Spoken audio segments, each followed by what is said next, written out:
Well, the moon and star come to me through fire and war. Oh, oh, come Nerevar, come and look upon the heart, upon the heart. Oh, lay down your weapons, it is not too late for my mercy. Oh, oh, come and look upon the heart, upon the heart. Oh, oh, oh, I'm a god. How can you kill a god? What a grand and intoxicating innocence. I'm a god. How can you kill a god? Shame on you, sweet Nerevar. I'm a god. I'm a god. I'm a god, god. I'm a god. I'm a god. I'm a god. Well, the moon and star come to me through fire and war. Oh, oh, come Nerevar, come and look upon the heart, upon the heart. Oh, lay down your weapons, it is not too late for my mercy. Oh, oh, come and look upon the heart, upon the heart. Oh, oh, oh, I'm a god. How can you kill a god? What a grand and intoxicating innocence. I'm a god. How can you kill a god? Shame on you, sweet Nerevar. I'm a god. I'm a god. I'm a god, god. I'm a god. I'm a god. I'm a god. No recall or intervention can work in this place. There is no escape.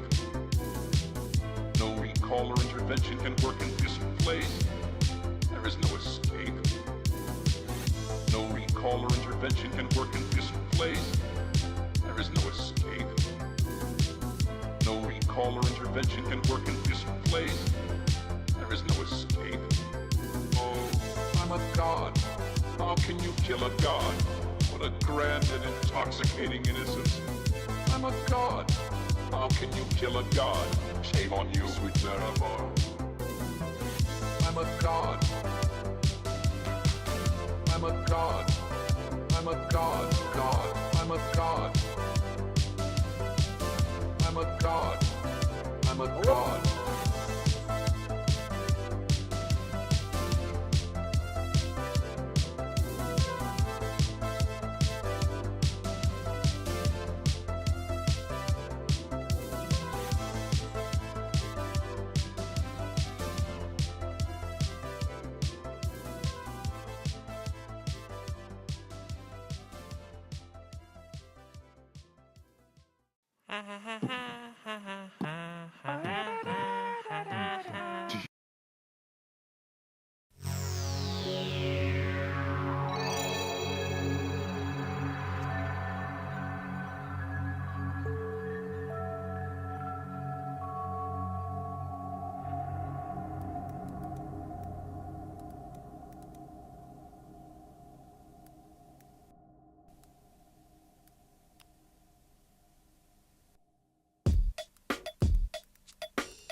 For a guy like me, and your eyes are shiny like a double sea.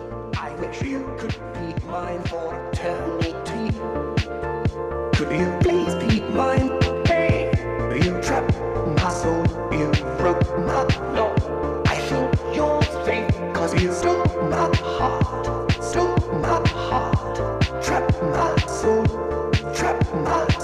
like a superstar. Start, bazooka, start, cause you're my start, bazooka, start,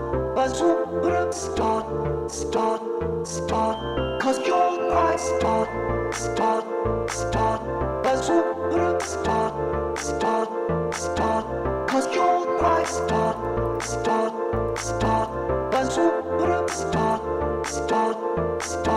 Cause you're my star.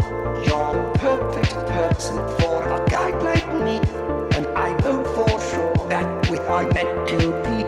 If your heart is locked, then I may have a key. Could you please be mine? Hey, you trapped my soul, you broke my law. I think you're fake, cause you stole my heart. Stole my heart. Trapped my soul. Trapped my soul like a superstar. Star, star, a superstar. Star, star, cause you're my star. Star, star, a superstar. Star, star, cause you're my star. Star, star, a superstar. Star, star, cause you're my star. Star, star, a superstar. Star, star, cause you're my star.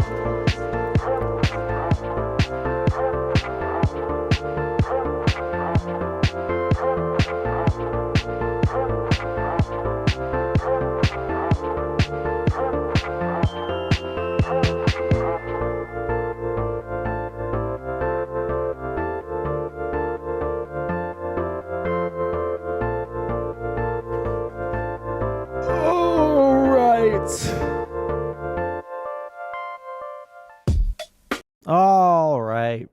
Let's see. Okay, I don't look too fucking terrible. I just realized right before I hit the the scene change button that I haven't seen myself in like a mirror at all today. I didn't like look at myself when I opened up OBS, so I had no idea how I looked. Wait, hold on. Let me. Yeah, I look fucking horrible. Fuck it. Let's go. We have just I just want to like show how much y'all blew up the content suggestions since last time we streamed 2 days ago. 1, 2, 3, 4, 5, 6, 7, 8, 9, 10, 11, 12. We're not getting to all of that today, guys. There's just no fucking way, because I have to go to work at like fucking 4 o'clock. So there's no fucking way we're going to get through all of this shit. But we'll get through what we seem is the...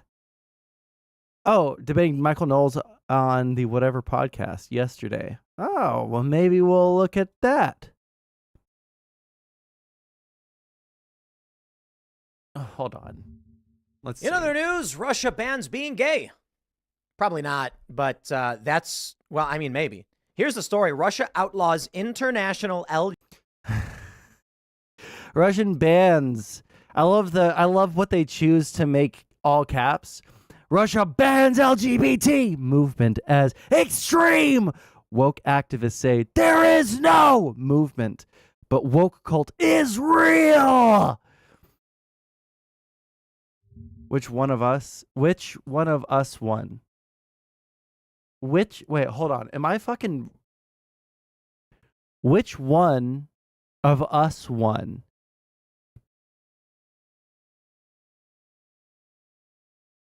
Do you mean WON won? Which one of y'all won? I love the just extreme catty shit. Sorry, I'm really high. Just catty misgendering. I mean, I don't want to be transphobic, but you won. All right. Cis women win every time. Am I right, Sleepy? Meryl is a boy, not even trans? Yeah, well then, easy win. Easy clap. Okay. I don't want to watch Tim Pool, though. He's, like, actually one of the most unintelligent people. I can't watch him. Okay, what else? We can watch the short here. Some people have a pacemaker. I've got an anxiety maker. I wear Oh, it on you my D-trans? chest, and every Yeah. time a colleague wants to talk to me, they have to look at the debt just spinning away. It goes to the treasury. Wait, Sometimes what? Some people have a pacemaker. I've got an anxiety maker. I wear it on my chest, and every time a colleague wants to talk to me, they have to look at the debt just spinning away.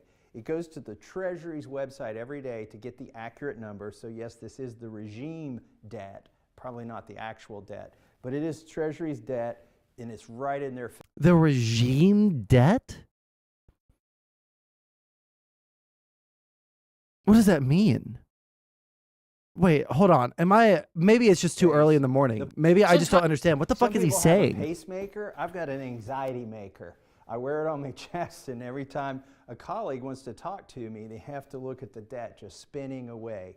It goes to the Treasury's website every day to get the accurate number. Goes to the Treasury's website? The regime debt. Oh, he's saying that they're lying about what the debt actually is? Can you disprove it? Can you either show that Joe Biden is telling them what to say the debt is? And if so, why the fuck would he make the debt continue to rise? Why wouldn't he just pretend that it's going down if he has the power to fucking fake the numbers? Probably not the actual debt, but it is Treasury's debt, and it's right in their face. The parliamentarian gave me some grief the other day for giving a speech on the floor of the House while wearing the debt clock. I would contend that this is just like a watch. I'm just measuring time in a different unit, but it ain't. Yeah, but if you hung a watch out of your coat pocket, people would probably say it's outside of dress code, but you know. Increases just as certainly as time would increase, the national debt does. Hopefully, this instrument that I built will cause my colleagues to take some concern and then some action. I hope that we spend $3 trillion tomorrow just to spite him. I hope it goes to something super fucking irritating to him, right? I hope it goes toward, I hope we spend $3 trillion tomorrow and we publish every pro-LGBT book, every single fucking trans person that wants fucking, surgeries, it gets all paid for, black people get reparations, we create Medicare for all. That's what I just hope it just immediately, it just goes to things to specifically piss him off. I don't even care if it has a bad effect on society. I just want to piss him off because it's such a stupid fucking thing to worry about in the way that he's the regime debt. I'm purely spite based on people like that. Fuck them. It's just retarded. 1 second. I forgot to configure video and do this and then zoom. It won't let me zoom. There we go. Now you can see less of my ugly, ugly, nasty, dirty room. Streamer room. Am I right, folks? No reparations and no LGBT. That's stupid spending. What? Did you not hear the entire statement that I just made? Gotcha. You said watch SFO. Okay, we'll start off with SFO for real. All right. Our first actual video that we'll watch is SFO. Wherever in the fucking millions of videos that you guys fucking posted it is. Hey, and we can watch Sort Fat Otaku on YouTube without feeling like we're gonna get fucking banned.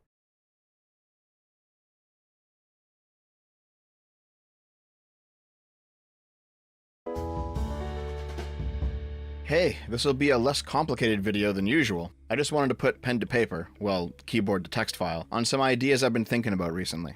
Yeah, I know I promised that the video's gonna come out first, but what— Yes, spend trillions to make a gay nuke. We're making you trans. We're making you gay. You can't fucking run away from it, bitch. Okay, 1 second. No, we'll keep the sound off for now. What can I say? I'm currently addicted to Project Zomboid. November 20th Oh, was yo, the I was Transgender too. Day of Remembrance, where we're supposed to remember the tragic deaths of trans people. The White House press secretary gave us a hard number of this year's trans victims in the United States. Today, on Transgender Day of Remembrance, we grieve the 26 transgender Americans who were killed this year. Year after year, we see that these victims are disproportionately Black women and women of color. No one should face violence, live in fear, or be discriminated against simply for being 24 is the level cap. Yeah, 26.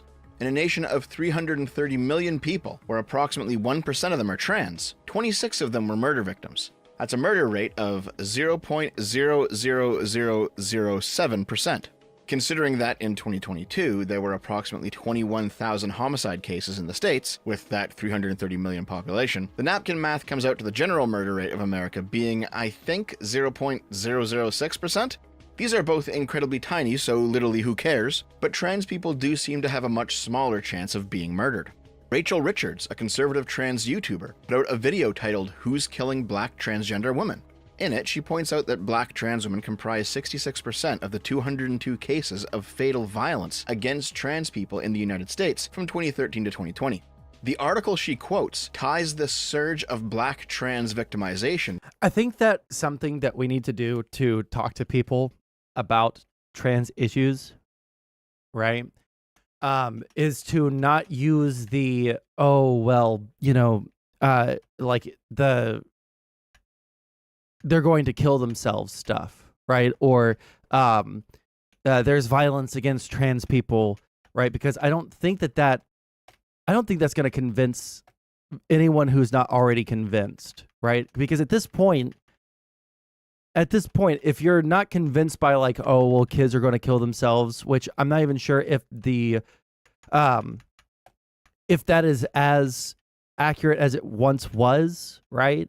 Like, I don't know if the data still holds up to the amount of people who will try to attempt to kill themselves as a trans person.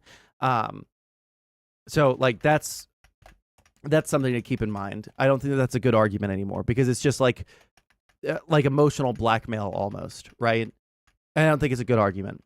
The best arguments are just like libertarian in nature. Like, are they fucking harming you? Why if it's not harming you, if it's not directly affecting you, if they're not trying to force you to be trans, et cetera, like if they're not, they can swing their fist all over the place, right? And you can't do anything about that unless it's going to make contact with you, right? Because it's Adam and Eve, not Adam and Steve. 1 second. Best Jax films.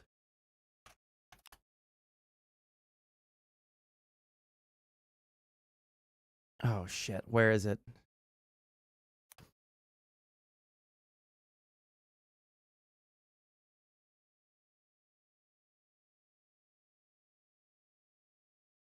Oh fuck, where is it? You can't do this to me.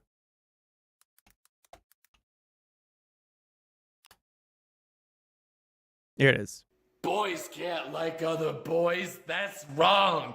This is some anti-straight propaganda meant to turn our kids gay. No son of mine's fucking gay. Adam and Eve! Just something about that ending that always gets me, dude. To the rise of white supremacy and the far right in America. But Rachel DGG digs up the recovery individual... stream. Oh, did anything happen with the drama that Destiny was referencing and made everyone like freak out about? Was it because I was thinking it was going to be a Hassan manifesto, but it was not. We were baited. Ah, cool. Shouldn't SFO look at the death of trans people proportional to population, not overall homicides within the general population? Well, he did. Like right before this, right? 07. Some Merc shit, some inward arc review. Oh, okay. I really do not care about that Merc person. They're just like not interesting to me whatsoever. 7%. Considering that in 2022 of this year's trans victims in the United States.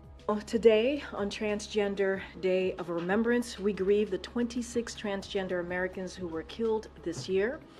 Year after year, we see that these victims are disproportionately Black women and women of color. No one should face violence, live in fear, or be discriminated against simply for being themselves. Yeah, 26. In a nation of 330 million people, where approximately 1% of them are trans, 26 of them were murder victims. That's a murder rate of 0.00007%. Considering that in See? 2022, there were approximately 21,000 homicide cases in the States, with that 330 million population, the napkin math comes out to the general murder rate of America being, I think, 0.006%. These are both incredibly tiny, so literally who cares, but trans people do seem to have a much smaller chance of Resi cares about Merc's honor? There is no honor amongst thieves. Like, what honor? Is she come off as an honorable person to literally anyone? Like, she just comes off as like a little bit of a schizo, like, attention hungry type of person to me. It doesn't seem like she's anything. That was going to sound mean. I was about to say she doesn't seem like anything special, but she just freaks out. And then, like, there was the times that she were doing the shower streams where she kept on like, oops, I accidentally showed my titties again. Oops, I accidentally showed my ass. Oh no. Like, and it was like so obvious that she was intending to show her titties and intending to show her ass, but she was like pretending like it was all accidents. She's, oh, LOL, so quirky. And it's just like, it's just so boring. I don't care. It's not content to me. It's not entertainment. You know? Will Hassan soon say some stupid shit and get banned from Twitch? No shot. They make too much money off of him. I think he's just dismissing it. He's dismissing it because the murder rate is really low, right? 0.007%. And then the general population's murder rate is 0.006. So yes, he is dismissing it because it's a small. How's it going, Food Shops? It's a small proportion of the amount of people there are being murdered. Rachel Richards, a conservative trans YouTuber, put out a video titled "Who's Killing Black Transgender Women?"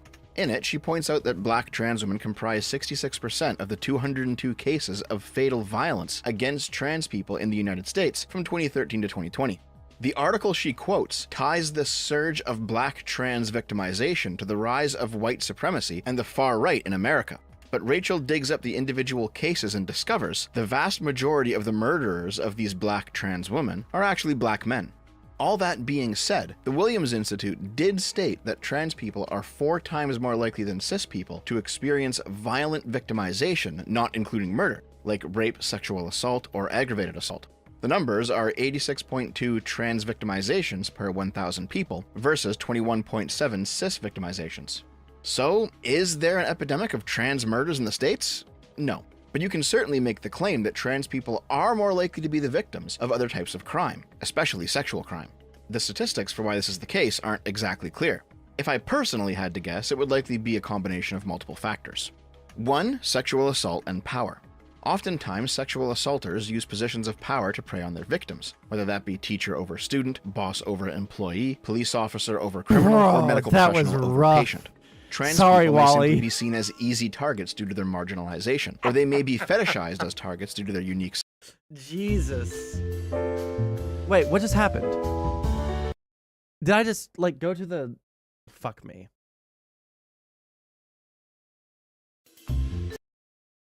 Skip forward. I just fucking destroyed him one shot. I lost? You did more than lose, little buddy. I ate your ass, bitch. United States from 2013 to 2020. The article she quotes ties this surge of black trans victimization to the rise of white supremacy and the far right in America. But Rachel digs up the individual cases and discovers the vast majority of the murderers of these black trans women are actually black men. All that being said, the Williams Institute did state that trans people are 4 times more likely than cis people to experience violent victimization, not including murder, like rape, sexual assault, or aggravated assault. The numbers are 86.2 trans victimizations per 1,000 people versus 21.7 cis victimizations. So, is there an epidemic of trans murders in the States? No. But you can certainly make the claim that trans people are more likely to be the victims of other types of crime, especially sexual crime. The statistics for why this is the case aren't exactly clear. If I personally had to guess, it would likely be a combination of multiple factors. 1. Sexual assault and power. Oftentimes, sexual assaulters use positions of power to prey on their victims, whether that be teacher over student, boss over employee, police officer over criminal, or medical professional over patient. Trans people may simply be seen as easy targets due to their marginalization, or they may be fetishized as targets due to their unique. Didn't Tucker Carlson get into hot water for a while back defending a woman teacher giving a 15-year-old boy a lap dance? That wouldn't surprise me like at all, but you have to understand that does not like conservatives don't care if like a woman teacher fucks a high school boy. They're like, haha, high five, bro. Even though like the mental effects can be very, very similar. If not, I don't know, like at the same rates as like a young girl getting, statutory raped by a teacher. I don't know if it's like the same exact amount, but yeah, like the young boys who get taken advantage by their teachers also have, negative mental health outcomes, but they don't care about that because it's cool for guys to have sex and it's not cool for girls to have sex, and girls are victims and guys are just, getting some puss, You think Tucker is going to get rehired? What major news organization would hire him? MSNBC? CNN? No. Like the only major one would be Fox, right? I mean, OAN or Newsmax might, but I think that he had some drama with them, so he's probably not going to go work there. Sexual status. 2. The majority of sexual violence happens within romantic relationships. And as a general rule, the chance of violence in a relationship goes up the more outside the norm that relationship is. Interracial relationships tend to see a heightened level of violence. Lesbian relationships as well, both sexual and non-sexual violence. It wouldn't surprise me if it were the same with trans people. 3. A disproportionate number of trans women per capita work in sex work, either pornography or prostitution, both of which are jobs that are rife with sexual violence. I'm putting off going into the gym. I'm just going to do it. Remembrance is actually less about trans murder victims, despite its official definition, and more about blanket trans deaths. Yes, it was founded in 1999 as a memorial to the deaths of specific black trans women who were murdered. But definitions shift over time, and looking at how the holiday is colloquially spoken about on social media bears this out. Trans suicide is also far more likely to be a source of trans death than trans violence is. 41% is a meme number for a reason. It comes from a 2012 report called the National Transgender Discrimination Survey, which claimed that 41% of the 6,450 trans people who were interviewed attempted to kill themselves at some point in their lives. Suicide seems to be the greatest risk that the trans population faces, more than violence, which is why most common discussions of the Trans Day of Remembrance quietly slip suicide in with violence. I'm laying all of this out to make a specific point. The moral underpinning of trans activism is primarily in suicide prevention. Here's the logic. Look at this post on the LGBT subreddit that is pretty popular, titled, "For anyone thinking transgender genocide isn't happening, or that it won't be that bad, should the Republicans gain more power?" The trans genocide rhetoric from progressives has been pretty popular. Every move against trans activism is labeled genocidal, and the people who make these claims do believe that a genocide is currently in progress. When pressed on this, they usually refer to the 10 stages of genocide. The 10 stages of genocide is a theory developed by progressive Gregory Stanton, working in genocide studies at George Mason University. He developed the framework after the Rwandan genocide, and it reads as follows. Stage 1, classification. Oh, People we're are doing divided into them and trans-genocide us. discourse? Stage 2, symbolization. When combined with hatred, symbols may be forced upon We've been over the 10 stages of genocide. Here, 10 stages of genocide. We've been over this a million fucking times before, especially during the trans-genocide arc. But there are some of these that you could put any group of people into at different points of history, right? And you can put trans people into some of these, right? Like discrimination, dehumanization, classification, right? I would say you could put them into those three. Or no, and polarization, right? Conservatives do not like trans people. All right? But they haven't like separated them out into different categories and made them wear visual markers so that everyone can see who is trans and who is not. They haven't started organizing, death squads. They haven't prepared any sort of death camps, right? They haven't started shipping them off to those death camps, and they haven't exterminated all of the trans people. But, they've been discriminated against. There's polarization, there's dehumanization, right? Classification. But you know what? You know who else in the U.S. has had all of that happen to them? Black people, right? There was an us and them, whites and the blacks, right? There was discrimination, Jim Crow, right? Dehumanization, right? The scientific racism, the polarization, right? Where like they're just different than us. We need to, as white people, stick together so that if because if black people take over, then or if they get equal rights and they're going to try and destroy us all, right? All the same things happened to black people. But nobody says that black people underwent a fucking genocide, right? There is one group in American history that has undergone all of the stages of genocide. Except for symbolization. They didn't need to do that. That would be Native Americans. They got genocided. Trans people not getting genocided. Trans people aren't getting genocided. The issue in these terms are themselves loaded and can be put into most forms of marginalization and that are widely different. No, actually, they don't have. Do they have an actual link to the 10 stages? It's really weird how people want to look at the one paragraph little blurbs in all of these instead of reading. Actually, I don't even know if this is the entire essay. No, hold on. It might be. Now that I'm... Okay. Yeah, this might be the whole essay, but it might not be. But I've read the whole essay, and they're a lot more specific, right? Removal or denial of a group's citizenship is a legal way to deny the group's civil and human rights. That's what is under classification, by like removing their citizenship, right? It's not just like, oh, well, you're trans and I'm not, right? It is like, we're going to literally take away your rights as a citizen of the United States. Native Americans were not granted citizenship in the USA until 1924, after centuries of genocide that decimated their populations. But it's way more easy, way more convenient to read one paragraph blurbs, right? That they're probably putting into text to speech because they're too unintelligent to fucking read, right? And this, listen, if they put this into text to speech, it might take 10 minutes to listen to, and that would just be too much. So, we're just going to go with the little blurbs here, and you can fit almost any group in human history at some point into almost all of these stages.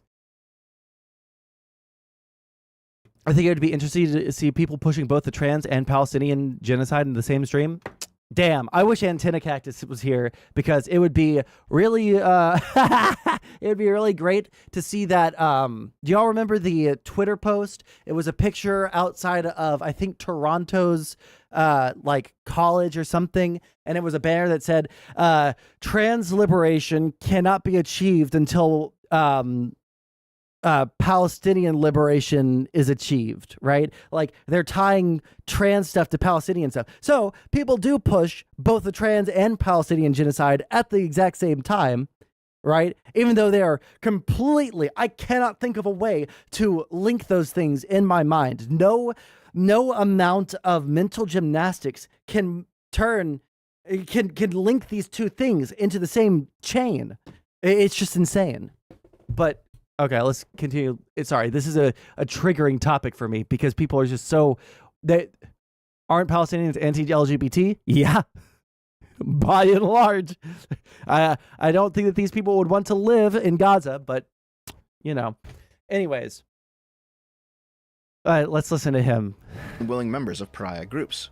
Stage 3, discrimination. Laws or cultural power excludes groups from full civil rights. Segregation or apartheid laws, denial of voting rights.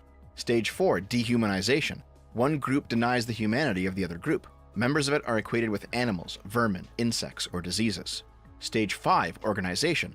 Genocide is always organized. Special army units or militias are trained and armed. Stage 6, polarization. Extremists drive the groups apart. Leaders are arrested and murdered. Laws erode fundamental civil rights and liberties. Stage 7, preparation. Mass killing is planned. Victims are identified and separated because of their ethnic or religious identity. Stage 8, persecution, expropriation, forced displacement, ghettos, concentration camps. Stage 9, extermination. It's extermination to the killers because they do not believe their victims to be fully human. Stage 10, denial. The perpetrators deny they've committed any crimes. I can see how this framework can have some use in an academic setting. For example, in the study of actual genocides, which is what Professor Stanton did for his whole career. Crazy monk. But nowadays, his framework is misused colloquially for political points. I've seen multiple bread tubers, the biggest being Hassan and Vosh, why does it always have to be those two, who have pushed the idea that according to the official academic definition of genocide, supported by the United Nations, a Stage 4 trans genocide is currently underway. That's so Remember, stupid. Stage 4 is dehumanization, the stage where one group denies the humanity of the other group. While it's true that there are absolutely some insane anti-trans people out there denying the humanity of trans people, does that mean it's a genocide? This seems like a wild misuse of the framework in order to score cheap political points. Apply this standard to anything else and you'll see what I mean. Are Trump supporters being genocided? I mean, it's not hard to find progressives dehumanizing them, so I guess we're already on Stage 4, guys. Hell, I'm sure from the Trump supporters' point of view, we're on a Stage 6 genocide, where Trump-supporting groups are being driven apart, leaders are being arrested, including Trump himself, laws are being passed, and judges are handing down rulings restricting the freedoms of Trump supporters. It's obvious that Trump supporters aren't actually being genocided. It's true. Really quick, sorry. I'm super procrastinating going into this fucking gym. I'm just like, I don't know why I'm so nervous, but evidently this Manek trick is just like fucking a unbelievable beast. Okay, hold on. Let's go to... Well, one second. Mauville City. Watson.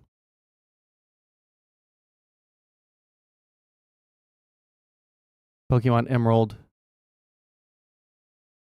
Okay. If I send out... Here, one second.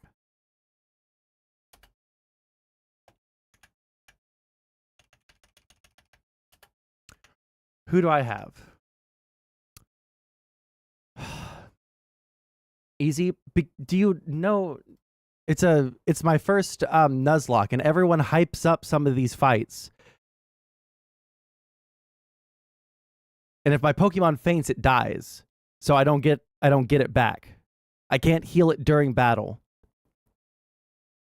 Okay. So really quick, let's look at our Pokemon. Let's look at him. Self-destruct. I think if I don't kill him in one shot with Slambo, I'm sending out Sableye. Sorry, Shadowrun, if you're in chat. You picked one hell of a choice. Is this one like the hardest one or some shit? Because I was going to do the Crystal ROM hack, the Crystal Legacy or whatever the fuck, the one that came out in this summer, I think. I've been watching a lot of autistic fucking Nuzlocke videos the past couple of weeks. But doing a little grinding should put them high enough to be okay.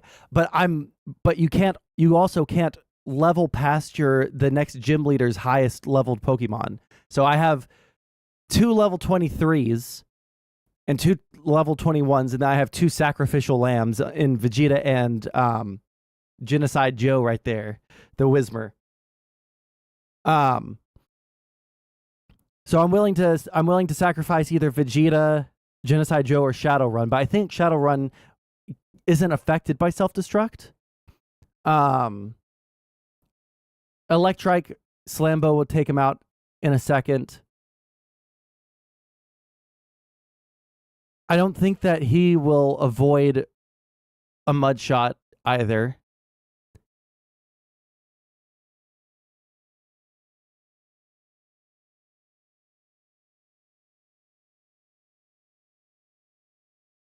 Actually, I think we're fine. I think we're fine. I think we're fine. I think we're fine. Let's keep watching the video. It's also obvious that trans people aren't actually being genocided either. What's actually going on here is that the word genocide contains a lot of emotional weight, and dishonest people want to harness that weight for political ends. Are non-citizen residents of every liberal country currently experiencing a stage 3 genocide because they can't vote like citizens can? Is admitting that two different groups exist a stage 1 genocide because it's us and them? Do socialists want to genocide the bourgeois? Why is this framework suddenly absent in every progressive discussion regarding what Hamas wants to do to Jewish people? Oh, also when the— Because Israel is aligned with the US, therefore Israel is bad.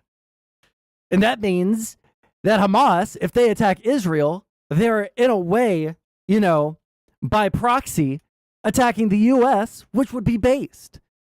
Do you guys notice? Have you guys seen all these fucking losers on TikTok? All these like fucking Zoomer TikTok lefty like idiots reading Osama bin Laden's manifesto letter to America and then reading the Quran, and they're like, you know, this Muhammad guy, he kind of had a point. Maybe we should kill the infidels, you know? Like I'm actually starting to, you know, I don't think that I believe in God, but this book is making me rethink that. It's like, please move to Saudi Arabia with your pink fucking hair, with your fucking 40 piercings all over your fucking face. Please. Is that Israel is a settler, colonial, genocidal state? But they wouldn't say that. They wouldn't say that about China, who is in Xinjiang, right? Which is not,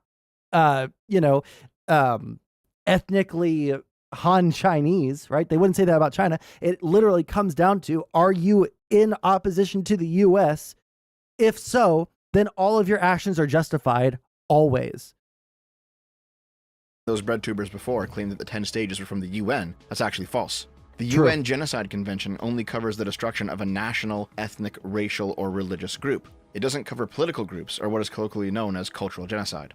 This is why, for example, when Germany was denazified, it wasn't genocide.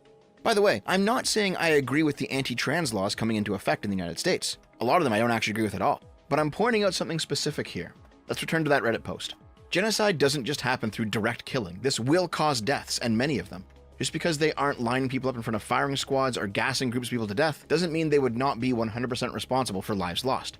Suicide, fatal hate crimes, discrimination in work and housing, or increased mental health issues, causing loss of ability to function or support yourself, sudden and prolonged deaths from stress, grief, and terror. Remember what I said earlier? The moral underpinning of trans activism is primarily expansion in wasn't suicide imperialism. prevention. True. Even if you Wait, why don't did I kill switch that people Pokemon? yourself, if you make their lives so unbearable that they kill themselves, I think it's reasonable to say that you've got blood in your hands. While it's still their choice to kill themselves, and they shouldn't do it, you're not blameless either. Take this, combine it with the fact that trans people are at an elevated risk of suicide, the 41% meme, and you've now laid out the moral foundation for trans activism. The phrase literally killing trans people became a meme after trans activists used it like crazy online, culminating with J.K. Rowling making fun of it. But here's the logic behind it. Suffering from gender dysphoria causes, among many other things, suicidal thoughts. Therefore, alleviating gender dysphoria is preventing suicide. If transitioning alleviates dysphoria, then transitioning prevents suicide. If you prevent dysphoric people from transitioning, then you're creating the conditions for dysphoric people to suffer from suicidal thoughts, literally killing them by forcing on them the conditions that lead them to kill themselves. This effect is so serious, so deadly, that any action that non-trans people commit that might increase dysphoria for a trans person is literally killing them, because more dysphoria means more suicides. But that argument kind of goes out the fucking window when all of these people also want to say that you don't need to have dysphoria in order to be trans, doesn't it? Which is why I don't like there's no consistency with like the hardcore, like ultra leftist people on this, right? But like, if your argument is, oh, well, if you don't let people transition, then they're going to kill themselves. Why? Well, because their dysphoria is so bad that they just can't live with the thought of living as a man or living as a woman when their brain is telling them that they want to be the other way, right? which, you know what, that is something that has happened, and it is something that will continue to happen, right? But if you're going to make this argument that they're going to kill themselves if you don't, but also some trans people don't have dysphoria, well, then why the fuck should we let them transition? The argument that people are going to kill themselves is not the best argument. Again, it's not the best argument, and it's very easy to like point out things like that. Like, oh, well, if you don't even need dysphoria to be trans, then why are you even telling me about people killing themselves for dysphoric reasons, right? You don't even care if they have dysphoria. Why waste our time engaging with the online left? Because they have some negative real life effects. They don't add anything valuable to the conversation, but they do take a lot of stuff away from the conversation, which is why we have to add it back in. We have to add back in like good faith data analysis. We have to add back in good faith, concessions to people on the right who are like, well, I don't really care if someone wants to be some sort of trans person, I don't really care. But like, if they're going to bring that into schools, I think that that's really bad. And then giving a concession like, yeah, you know what? I mean, if someone's going to be saying some like crazy stuff while they're a teacher, like, if you feel like you're gay, right? Maybe you're attracted to men, and sometimes you like to, like put on a dress, then you're automatically trans and you need to be put on hormones right away and then pressure that child into being, put onto hormones. Like, yeah, obviously that's bad. That's not something that we should be okay with, right? Because there's probably a lot of people out there who are even like, who are straight, right? That like to wear, women's clothing, a dude that likes to wear women's clothing. That could be possible, right? In fact, I'm pretty sure that is a thing. That there are just some straight men out there that like to wear dresses. But like, if you're going to try and convince a kid that they're trans, then yeah, that's bad, right? And there are examples of that out there.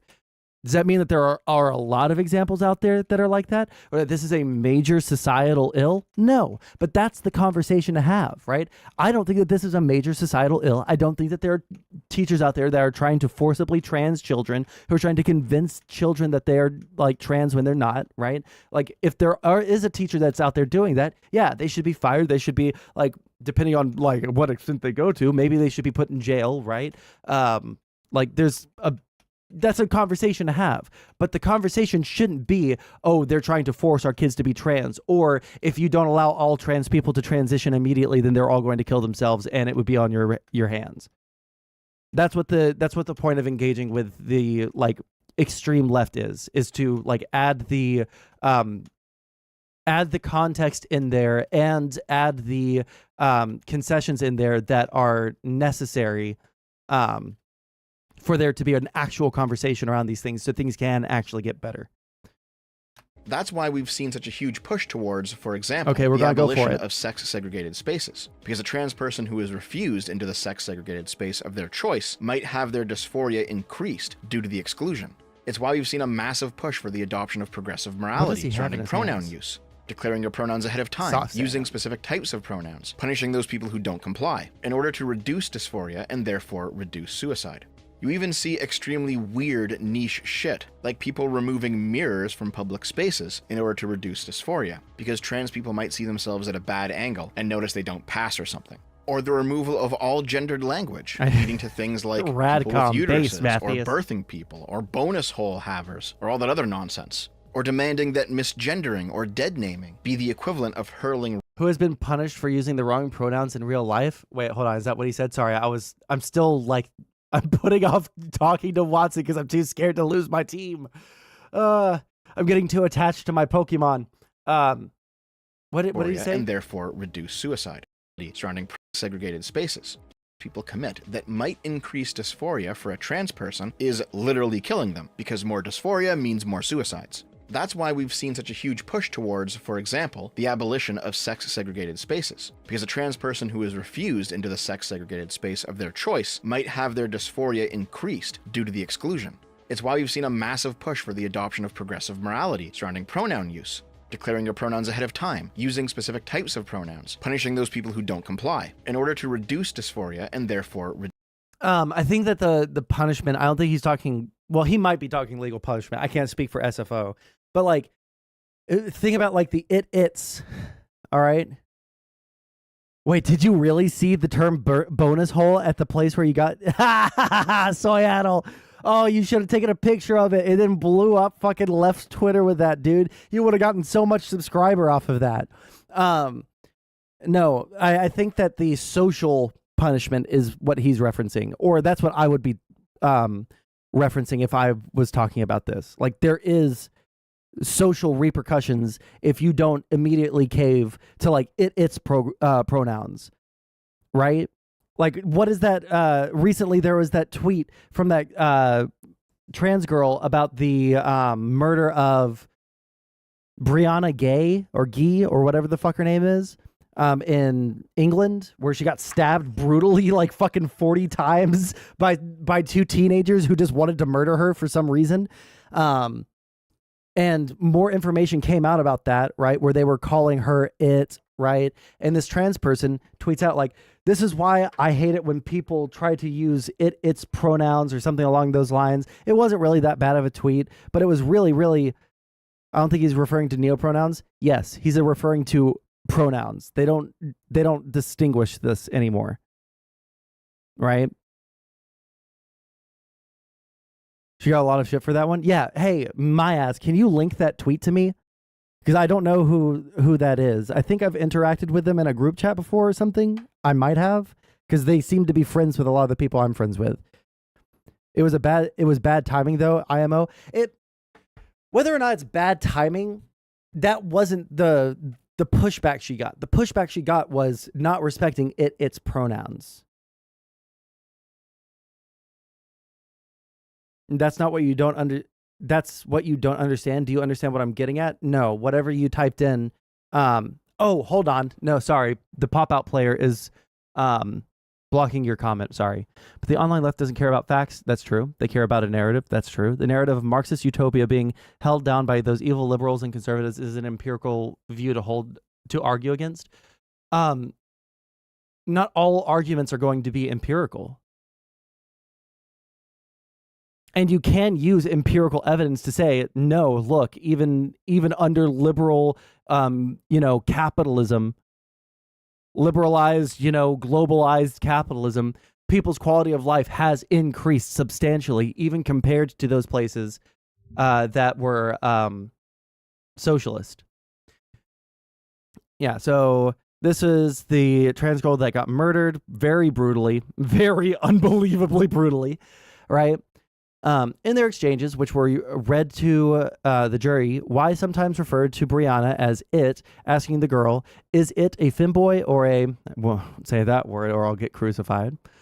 In text messages, the teenagers discussed whether Brianna would scream like a boy or a girl as they plotted how to assassinate her, the court heard. Right? And she said, I truly don't do trigger warnings, but it's warranted here regarding Brianna Gay or Gee, whatever, her murder. Friendly reminder that its pronouns are not progressive. They're hate speech. I will never use them, period. R.I.P. No amount of justice can offset the evil thrust upon you and your family. I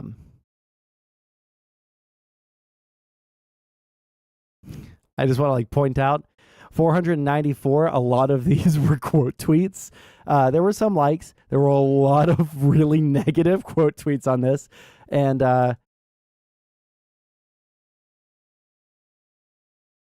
did she hide all of the other responses or something? Where the fuck are all the really... Oh, wait. Were they under the...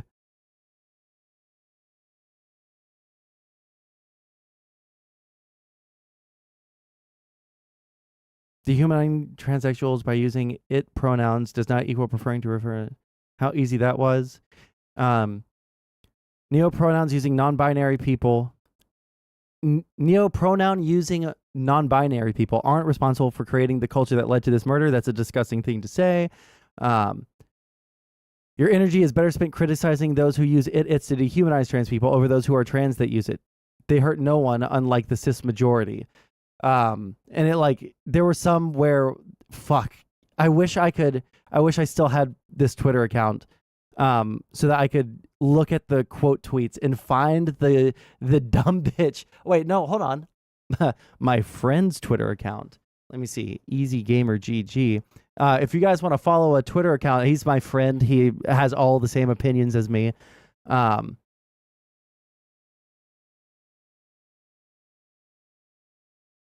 Oh no, did I not quote tweet it? Oh, damn it. I mean, my friend. Whatever.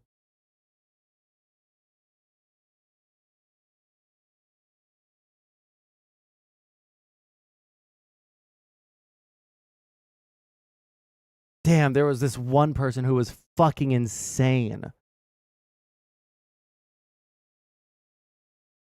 They were like, yeah, I do not want to be perceived as human. Ah, there it is. Hey, it's user here. Respect people's personal pronouns. In the attempt to be progressive, you're actually being quite transphobic. I don't represent its users. But for me, the dehumanizing factor is a plus. I don't want to be seen as a human or a person. And some individuals are objects, not people.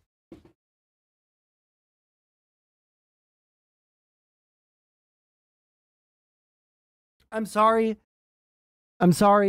but no. No one is an object. We're all human beings.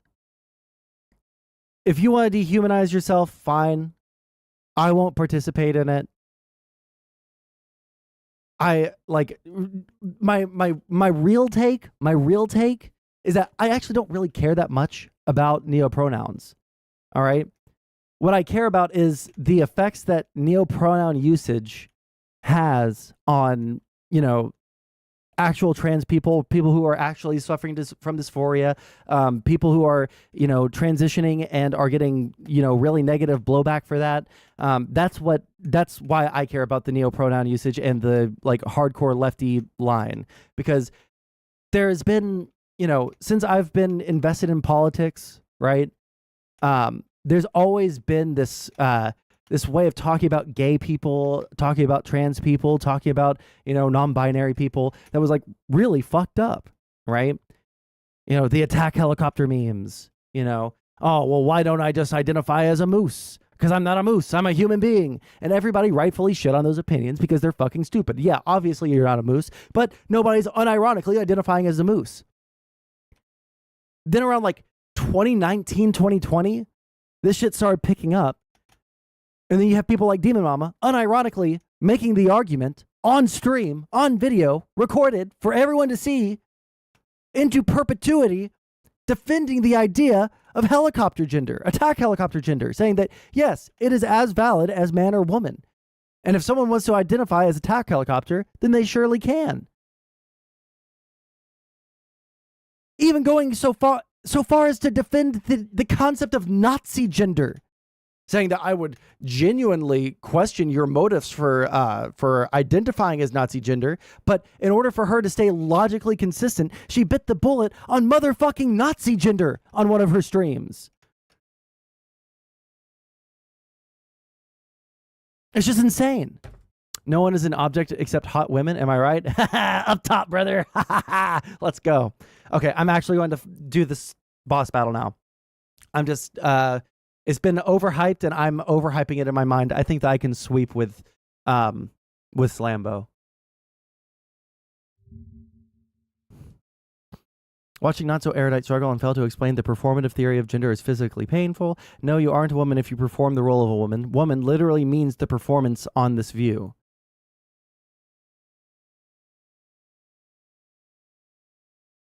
Wait. No, you aren't a woman if you perform the role of a woman. Woman literally means the performance in this view.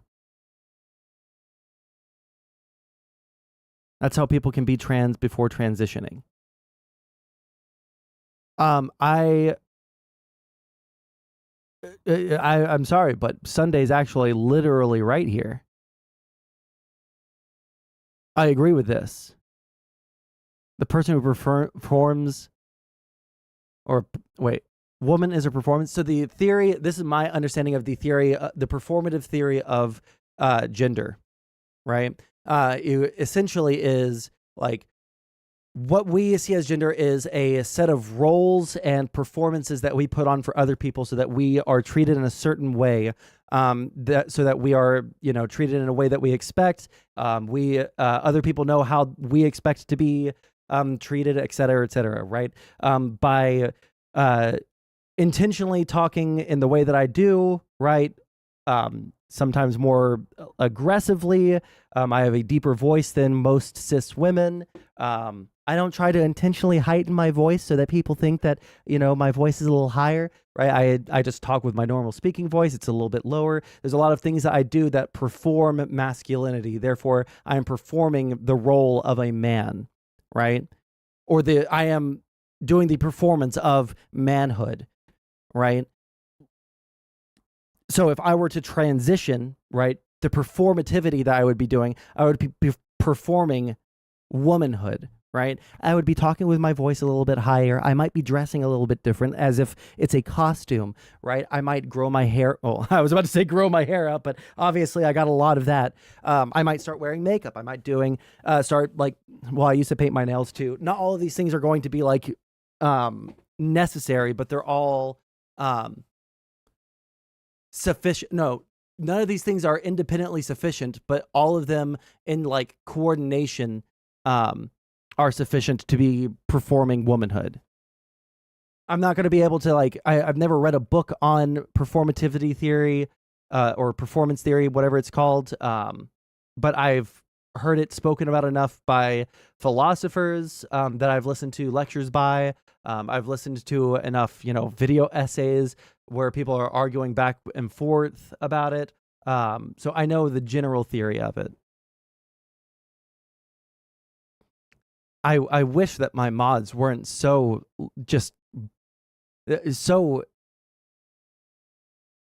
ready to drop your mom jokes. I wish I could ban you without having to go through the trouble of remodding you. Fuck you.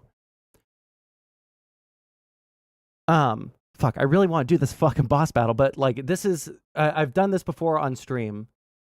This is the way that I kind of explain gender to people that don't already agree with or don't understand the trans conception of gender, right? We have 3 basic bubbles, right? This is my layman's introduction to this is the layman's introduction that I have for gender, right? So inside we have all of or let's start with the outward bubble, right? And then we can build back out. The outside bubble is going to be everything that you do outside of your body, right? So this is going to be all the things that people perceive about you, right? And the way that society is going to interact with you, right? So if the first 2 bubbles are giving off, woman, right? Society expects you to be probably a little bit more submissive. They're going to expect you to be dressing more femininely. They're going, all of the things that you would look at someone, right? And it when you see it. Legal argument, right? It when you see it. That's a woman. I expect to talk to a woman this way. This is what they expect from me, right? These are the societal expectations aspect of gender, right? The social construction, right? Right here are all the things that are going to be, I'm sorry, that looks like it's pointing towards the middle circle. Damn it, I just suck. Let's start from here. The blue circle is going to be all the things that will be informing the red circle. So these are the things that you're going to do on the outside of your body, outside of your mind, right? So you want people in the red circle, right? You want the red circle to reflect femininity onto you, right? People are going to interact with you based off of this blue circle. So what do you have to do in this blue circle to have people, have the red circle give off womanhood? Well, you're going to dress in, feminine clothing, right? You're going to talk higher. All those things I was saying about performativity, right? This is the performativity aspect of gender, right? I'm going to perform womanhood so that, society, the red circle, treats me as woman, right? And then the inside is what we would say is your internal thoughts, right? Do you feel like you are a man or do you feel like you are a woman? Do you feel like there is some sort of incongruity, right? When you talk and you hear your voice is really low, Does that make you uncomfortable? Does that like fuck you up because you don't expect it to be like that? Right? When you look at yourself in the mirror, do you like hate it because you feel like your mind's eye of yourself, your conception, your self-conception, is that more of womanhood? Right? That is the internal circle of gender. Right? So then instead of building outward to in, let's build inward to out. This is, let's say, a biological male who feels in their self-perception as a woman. This is the internal aspect. There's nothing that the outer circles can do to look into this, right? Because it's all in your mind. You can't ever read anyone's mind to see if they're truly trans or something like that. This is just someone's inward feelings. But how do they express those inward feelings, right?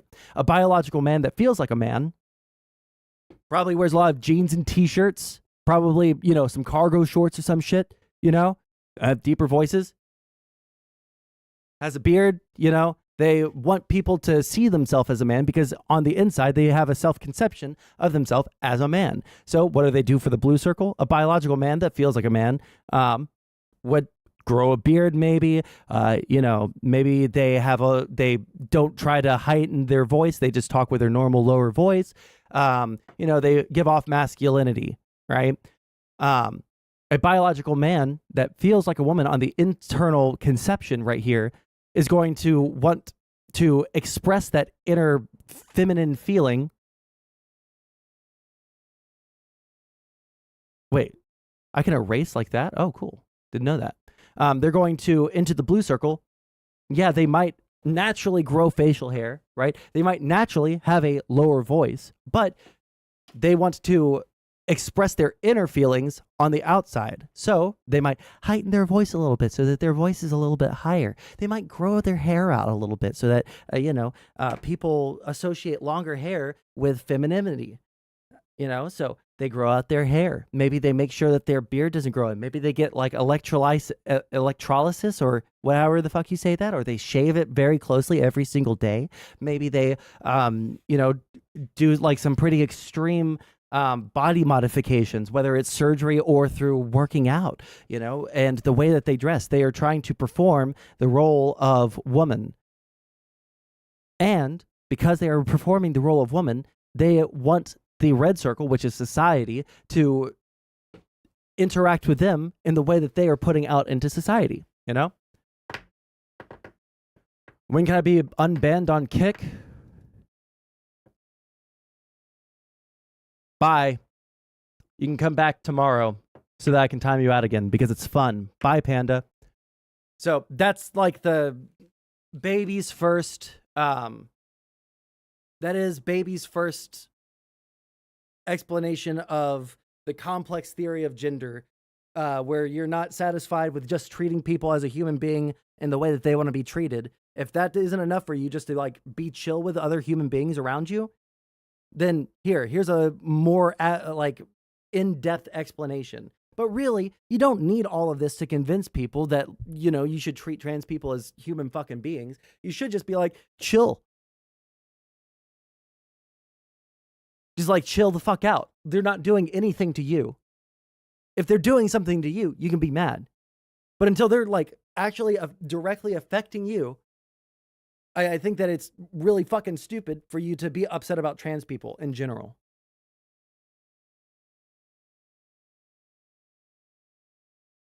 I've been enjoying the articles that pronoun movements like Latinx are Western cultural imperialism on minority groups. Yeah, unironically it is. I live in fucking Houston, Texas, where like half of the population is Latino. And I've never heard someone who is Hispanic fucking say Latinx. Never once in my fucking life, okay? It is a fucking meme. Nobody says that shit. Reduce suicide. You even see extremely weird niche shit, like people removing mirrors from public spaces in order to reduce dysphoria, because trans people might see themselves at a bad angle and notice they don't pass or something. Or the removal of all gendered language, leading to things like people with uteruses, or birthing people, or bonus hole havers, or all that other nonsense. Or demanding that misgendering or dead naming be the equivalent of hurling racial slurs. The urgency underpinning all of this is preventing suicide, preventing death. And if you're a decent person, you should want to prevent suicide, of course. However, if you're a reasonable person, you also recognize that there's a limit to this principle. Here's an example. Let's say I were sexually violated as a child with a cucumber. I wasn't, by the way, but let's assume that it was so traumatic that every time I saw a cucumber, it caused me extreme feelings of distress to the point that I became suicidal every time. Should I be mocked for my issue? Of course not. But should I be able to demand that the entirety of society bend to meet my needs, that all cucumbers be removed from public sale, so that I don't ever have to experience one whenever I go outside? Of course not. We can have sympathy for those with special needs, and we can accommodate them in some ways, but Hold on, really quick. Is anybody like a super big autistic Pokemon nerd in chat that can tell me whether mud sport is worth it? That's all I want to know. I'm going to wait for a second to see if anybody knows. society bend to meet my needs, that all cucumbers be removed from public sale, so that I don't ever have to experience one whenever I go outside? Of course not. We can have sympathy for those with special needs, and we can accommodate them in some ways, but there must be a limit to that accommodation. And this is the core of what I want you to consider today. Special needs is the correct way to discuss trans activism. No, I don't mean that as an insult, though it's kind of funny. The way trans activism positions itself, the way it behaves, is like disability activism. Due to an unfortunate circumstance, there is an identifiable group of people who suffer from a unique medical condition that makes their ability to engage with society harder. We therefore have a moral obligation to secure their rights as individuals wherever possible. For example, when we build a wheelchair ramp going into a store, we recognize that people in wheelchairs can't access that space. There's no reason they shouldn't be able to shop in the store, so we have a moral obligation to equalize access. But we also recognize the limits on this principle. A wheelchair-bound man will never play in the NBA. There can be other sports leagues for wheelchair-bound people to enjoy, but we don't demand the NBA accommodate him. The trans activist demand for access functions in a similar way. When a trans activist says, for example, that trans women should be able to play in women's sports, we can recognize the need for an equality of access that doesn't increase dysphoria and therefore doesn't drive up suicide rates. But we also recognize that the practical advantage that male puberty grants to an athlete is extreme, and unless a trans woman began their transition when puberty began, like at 12 years old or whatever, the integrity of professional level sports is destroyed by allowing trans women to compete. I should have given him fucking... Here's the issue, though. Because all the moral urgency that drives trans activism is based in suicide prevention, all of its demands must be fundamentally medical in nature, making it like disability activism. However, unlike disability activism, when you begin that negotiation process of what is reasonable versus unreasonable accommodation, like how it's reasonable to build a ramp to access a store versus it's unreasonable to put a wheelchair-bound man in the NBA, when that negotiation process happens for trans activism, trans activists stop acting like their activism is like disability activism. They stop talking about their medical needs. Instead, their activism morphs into something very different. Gay rights activism is a type of progressive activism fundamentally different from disability activism. It's not a medical activist movement, it's a lifestyle activist movement. Where disability activists claim that they are different from the norm and need special treatment to be equal, lifestyle activists claim that they're the same as the norm, and treating them differently is therefore unjust. This is the logic behind gay marriage. Gays are just like straights. Why can't they enjoy marriage rights just like the— Hold on, I want to hear that again. I actually was listening. It's not that I wasn't listening this time, all right? I just think that that's actually like a pretty like Giga Chad good point. Making it like disability activism. However, unlike disability activism, when you begin that negotiation process of what is reasonable versus unreasonable accommodation, like how it's reasonable to build a ramp to access a store versus it's unreasonable to put a wheelchair-bound man in the NBA, when that negotiation process happens for trans activists stop acting like their activism is like disability activism. They stop talking about their medical needs. Instead, their activism morphs into something very different. Gay rights activism is a type of progressive activism fundamentally different from disability activism. It's not a medical activist movement, it's a lifestyle activist movement. And one of the things that I think that trans is a little bit of both. I don't know if he agrees with this, but I think it's a little bit of both for trans people because they do have dysphoria, and there should be some accommodations like access to, gender affirming care or whatever the fuck, that should be, heavily considered, right? But in terms of like the lifestyle, they shouldn't be, discriminated against in the workplace or in housing or anything like that, or in schooling or in anything like that.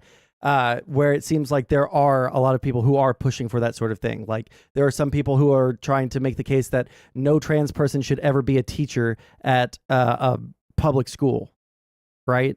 Which is fucking ridiculous, right? However, I will say that if someone's trying to push, something onto kids that they don't want, that is obviously different. But my bar for that would be much higher than it seems than these people. I think I have to switch out Slambo because I'm definitely within crit range. If he crits me, I'm dead and I lose Slambo, and I want him for Flannery. So I'm going to try. What does Shadowrun have? One second. What does Shadowrun have? Decent defense and Nightshade. I wish I knew how much HP this guy had. Like 54 at 21, 64 at 21, 65 at 21, 75 at 25. He could be within one or two Nightshades of just taking this guy out.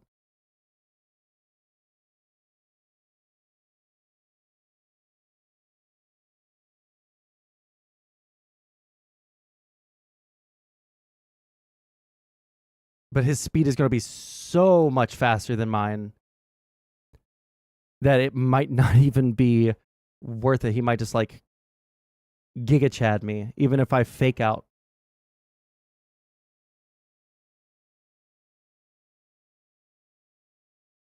But it might not be as fast as Mr. Breloom or Mr. Sasuke here. Sasuke's fast as fuck, bro. And we could mock punch him. That's what we'll do, I think. Where disability activists claim that they are different from the norm and need special treatment to be equal, lifestyle activists claim that they're the same as the norm, and treating them differently is therefore unjust. This is the logic behind gay marriage. I might switch up Gays are just Vegeta like for a straights. clean Why switch can't they in. enjoy marriage rights just like the straights do? No, And we'll fair do enough, Genocide Joe because even I don't if like gay him as people much. do tend to get married less now that they've got those rights, should we prevent those gay people who actually do want to get married from doing so? Of course not. The moral underpinning of gay rights activism isn't suicide prevention, the same way it is for trans activism. That's not to say that gay people don't kill themselves at higher rates than straight people, they certainly do. But it's not the focus of gay rights activism. The focus has always been alternative there we lifestyles go. are valid and should not be suppressed by the law. To refer back to Haidt's moral foundations, it's a question of liberty and oppression, not care and harm. Lifestyle activist movements don't need to do the same negotiation with larger society that medical activist movements do. Sorry, I missed what he said while I was care and talking. harm. Back to Haidt's moral foundations, it's a question of liberty and oppression, not care and harm. Lifestyle activist movements don't need to do the same negotiation with larger society that medical activist movements do. There is actually a serious cost to implementing disability rights. Somebody's got to build that ramp, and that cost doesn't exist with gay rights. Securing gay rights is 99% leaving people alone and 1% allowing gay couples to file paperwork that straight couples can already file.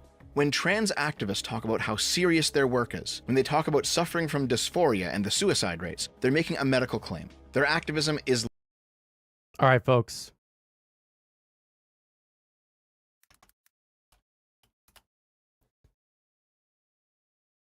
Oh, seven's in chat. Oh, seven's in chat.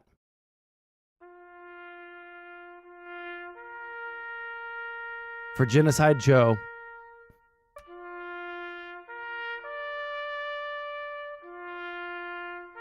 Our second Joe Biden themed Pokemon. Oh, sevens. He gave his life so that we could beat Watson.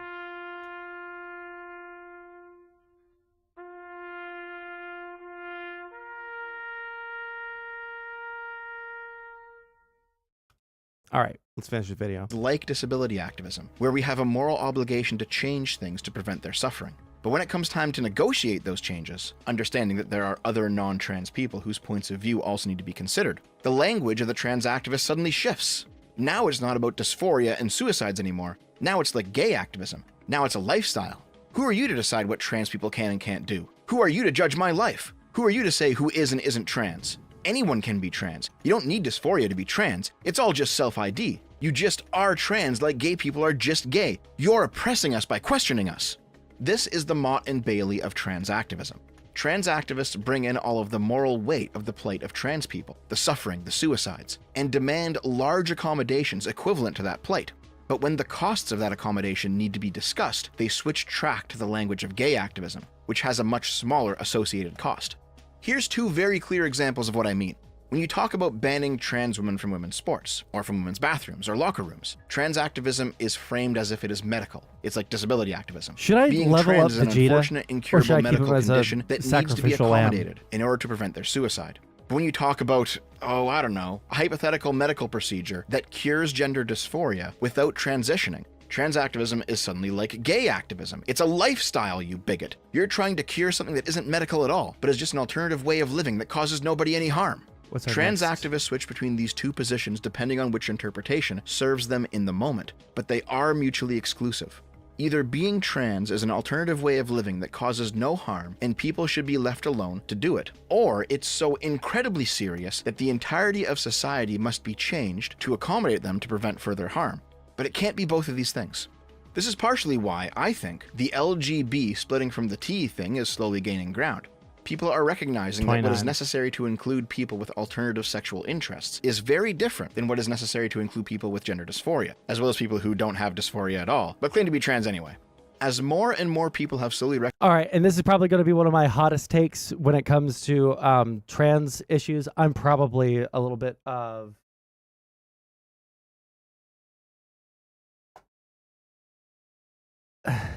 I think that you got to have like a desire to transition, right?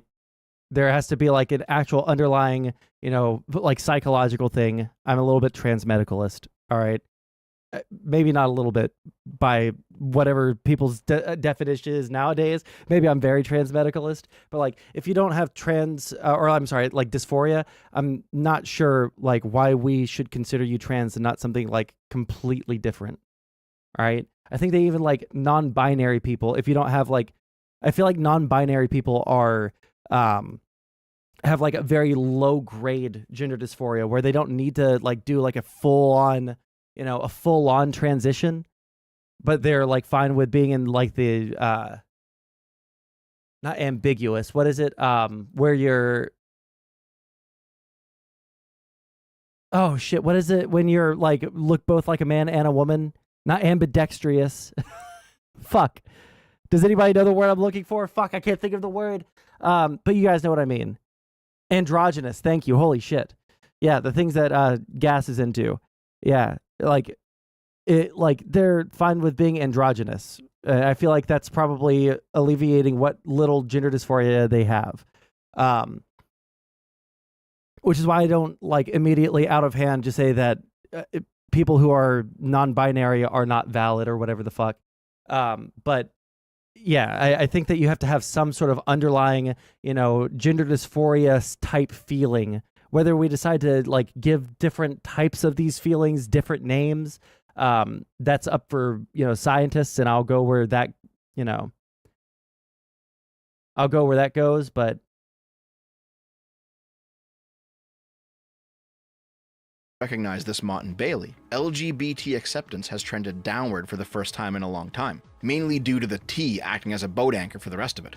Trans activists have responded by claiming that people who oppose or question their activism are simply transphobic, bigoted, racist, Trump-voting pieces of shit, that the pushback they receive justifies their radicalism, and they have continued to further dig the hole they find themselves in. When people stopped reacting to being called transphobic, they switched to transgenocider. Even that's become a tired cry now. So I have no idea what they're going to slander people with next. I also have no idea what they're going to say if a real transgenocide actually comes along. Considering they've abused these terms so much, all the moral weight has been stripped from them. What I do know is, many trans people who I've spoken to do not... My dysphoria was more related to not having a proper birth sex, which is why I'm not referring to myself as a woman, but just as an androgynous person. See, when it comes to intersex people, I don't know enough about it, like either the science or anything like that. What psychologists say about intersex people. I just don't know. I'm probably a bad person trying to lump them in with like the general. No, I don't think I would lump in intersex with transness, but people who transition. I don't know. I'd have to think about that, but like, just as an androgynous person. So would you consider yourself to be like non-binary? I'm not, like, just a genuine question, not dunking on you. Did we cover Fairy Queen? Is there something to cover with the Fairy Queen person? Not approve of this shit. They don't want to play in women's sports at the professional level. They don't want to walk into a change room and wiggle their cocks at little girls present. They want to take their hormones and have normal careers and spend time with their friends and enter into consensual relationships with other adults and be left alone to enjoy their private lives as their natural inclinations demand, which is a completely reasonable request. They understand they're not the norm, and they want to actually be a part of that social negotiation that allows them to lead a good life in society. It might be the reactionary right wing pushing anti-trans laws right now, and to the extent that those laws are bad, we should oppose them. But it's the trans activists who are actively dumping gasoline on that fire. True. Why are you referring to Rachel Richards, a man, as she?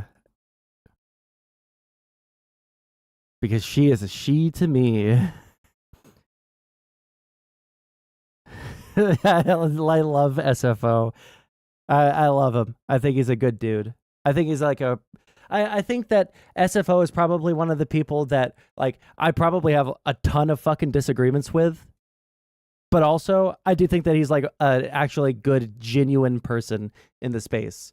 Even though he's not really part of like the Twitch politics, YouTube politics sphere, he's more like a gaming bro that also does politics. I think that he's like a really genuine good person. Yeah, I consider non-binary, leaning feminine. Okay, gotcha. She made a Discord for cis women only, but isn't a TERF. Stardust had her on running cover for her. Uh-oh, link me that in DMs, Nair. I'll see if I can make it through a video watching Blair White, but I think she's just kind of, she's like a normie, like React content person, and I don't think that I have ever made it through a full Blair White video, so we'll see what we can do. It's a penis. It's a boy. This one has a vulva. It's a girl. Congratulations. Whoa. Let's hit the brakes, people.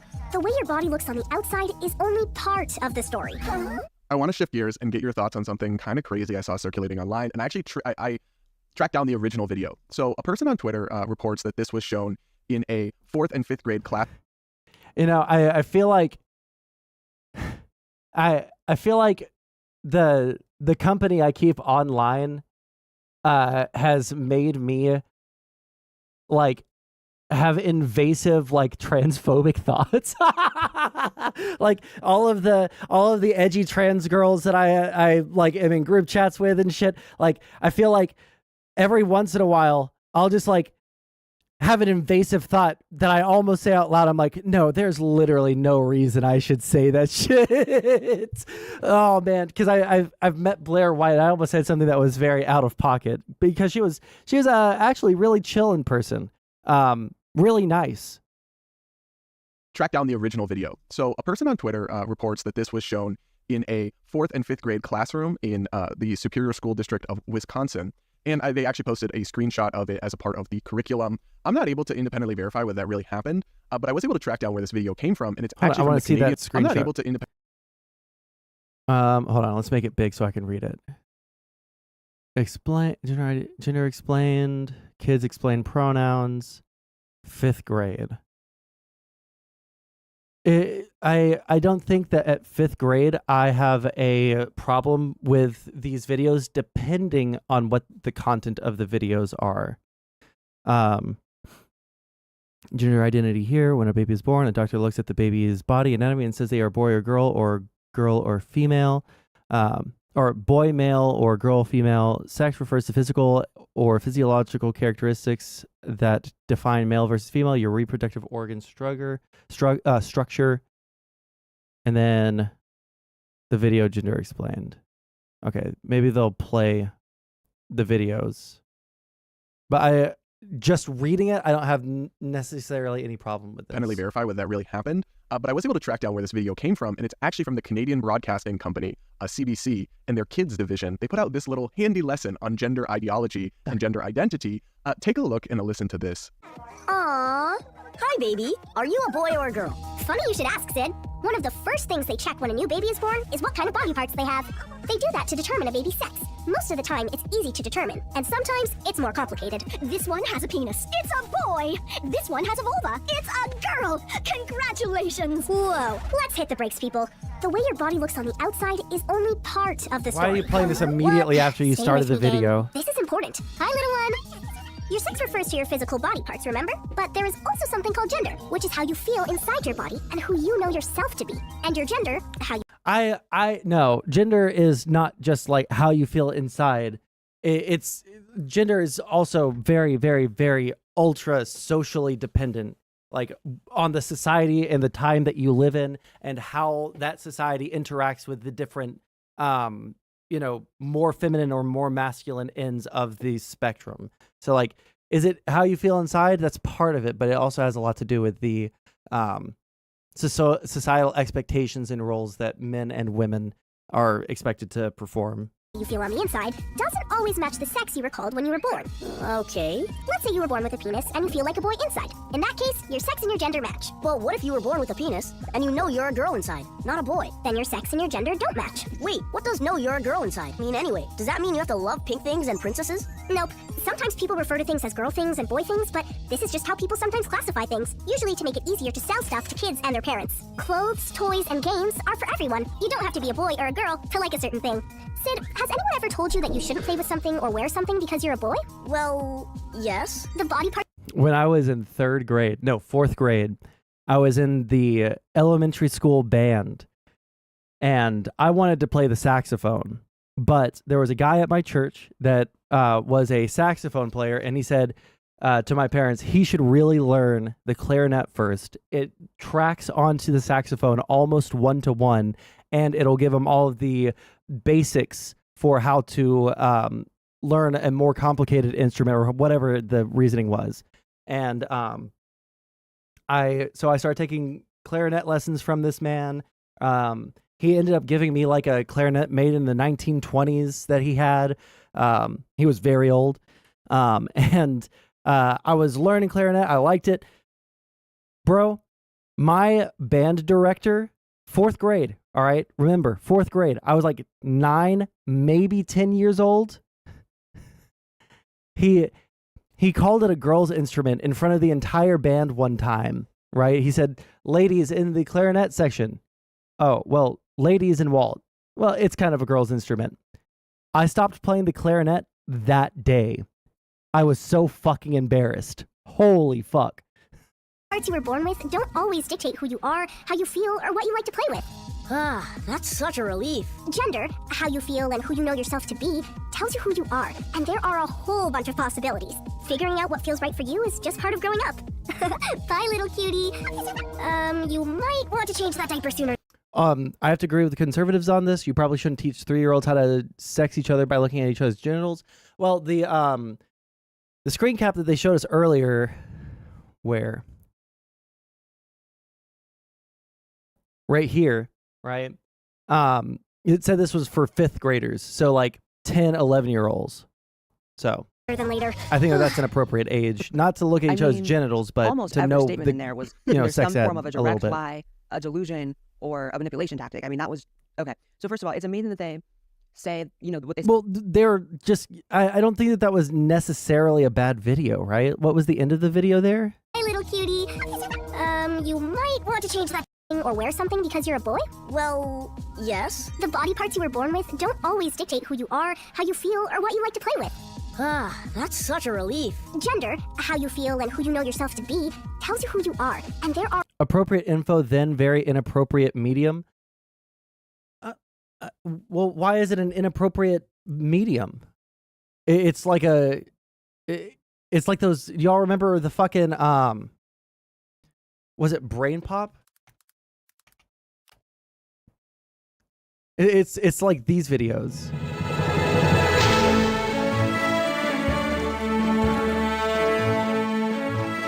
Except about gender and sex. Feels like I'm watching Dora. Yeah. That feels like the most appropriate medium for a child. At least in my, like, I might be able to be pushed on that, but I don't think very much. There are a whole bunch of possibilities.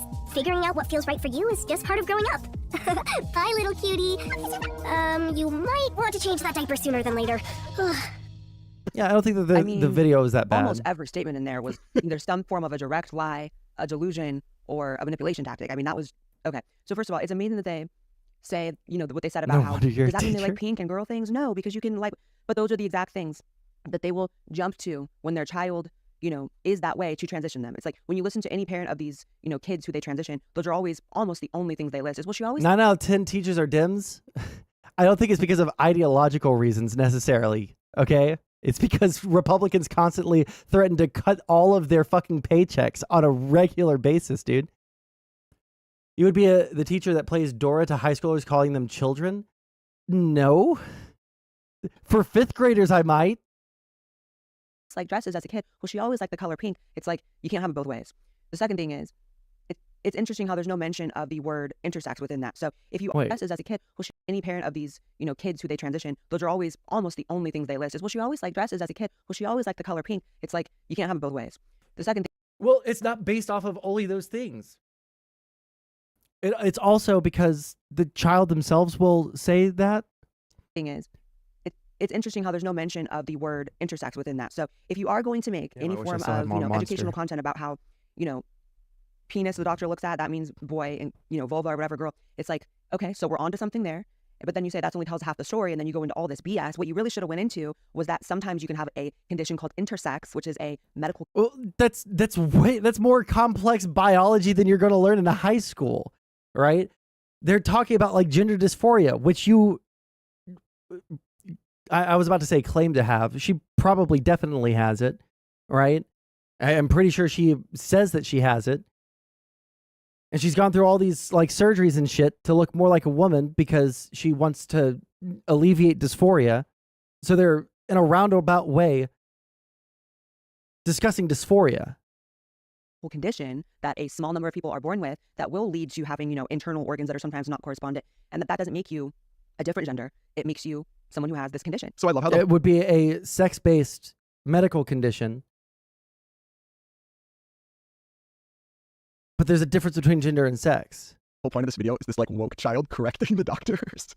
But I also, I think this would be confusing for a child. And if 99+% of the time, whatever, the boys are the boys and the girls are the girls. And in the rare exception cases, whether like it's intersex or you mentioned, or somebody who will grow up to have gender dysphoria, they don't need that idea planted in their head in their 4th grade classroom. Is at 5th grade, number one. And number two, they're not implanting anything in your brain. I feel like this is just like taking the most innocuous. Like there are some things that I'll say like, okay, that's a little weird to have in a fucking classroom in an elementary school. All right, that teacher should be fired or that curriculum should be changed or whatever. I'll be the first to fucking concede those points. But this is like the most innocuous fucking shit in the entire world. Through cartoons, right? They will figure that out and come to you. I genuinely don't understand the purpose of this kind of cartoon mention, or somebody who will grow up to have gender dysphoria. They don't need that idea planted in their head in their 4th grade classroom through cartoons, right? They will figure that out and come to you. That's not true because a lot of trans people say, I just like thought that I was like a piece of shit. I just felt like shit constantly about how I looked. And who I was for the longest time until I learned about the concept of being trans. And then it all kind of clicked for me. So no, they won't necessarily just come to you about that, right? It is probably better to have more information than to have less information in almost every single case. Genuinely don't understand. And I'm not just talking about for gender stuff or for sex ed. I'm talking about for like almost any topic. It's probably better to have more information than to have less information. The purpose of this kind of confusing and deeply ideological material being presented to young kids, which is clearly who it's designed for. Yeah. Well, that's exactly what you just said. I feel like there was a time where people in America had too much resistance and closed-offness in their mindset toward if their kid ever came to them, once they went through puberty or whatever, and said that there was something different about them, whether it means they're gay or they're struggling with feeling like, there's issues with their gender. And we went straight from that to not a place of openness and, reception to kids coming forward and saying these things, but implanting it in their minds, right? So it's like, that's completely different than coming from a place of... Where is the implantation? They never said what a kid should or shouldn't do. Whether they should be trans or anything like that. They never said any of that. They just said that there is a difference between, you know, like they're just giving information. There's no implantation. And people were not open to this. You know, when I was in high school, if someone came forward, it wasn't a place of openness. It was a very, very closed off kind of idea. I don't understand why people want to say like, oh, in the past it was so much more accepting. No, I would say that we've generally, over the past 10, maybe 15 years, now that I'm getting older, I have to think about how long time is flowing. 10, 15 years, there's been a gradual increase in the acceptance of people being trans. There's been a little bit of a backslide because of a combination of fear-mongering and of maybe a little bit too much push in the wrong areas by trans activists, but implanting it in their minds, right? So it's like, that's completely different than coming from a place of, you know, I'm a parent, just had a kid, and if I fast forward to, you know, 13, 14, 15 years from now, and they come forward to me and they're confused with something, or they want to tell me something, I will be receptive, I will be open, I'll be loving about it, and help them through it. That's completely different than by the time they're in 4th grade, we're going to be showing them content that actually implants these ideas in their brain. And that is something that, just like you said, no one had to tell me I'm trans, no one had to implant that in my head. I'm sure it goes without saying, no one had to tell you were gay or implant that in your head. And that's like... Because the concept of trans was just not something that was widely accepted or even like known about even when I was a kid.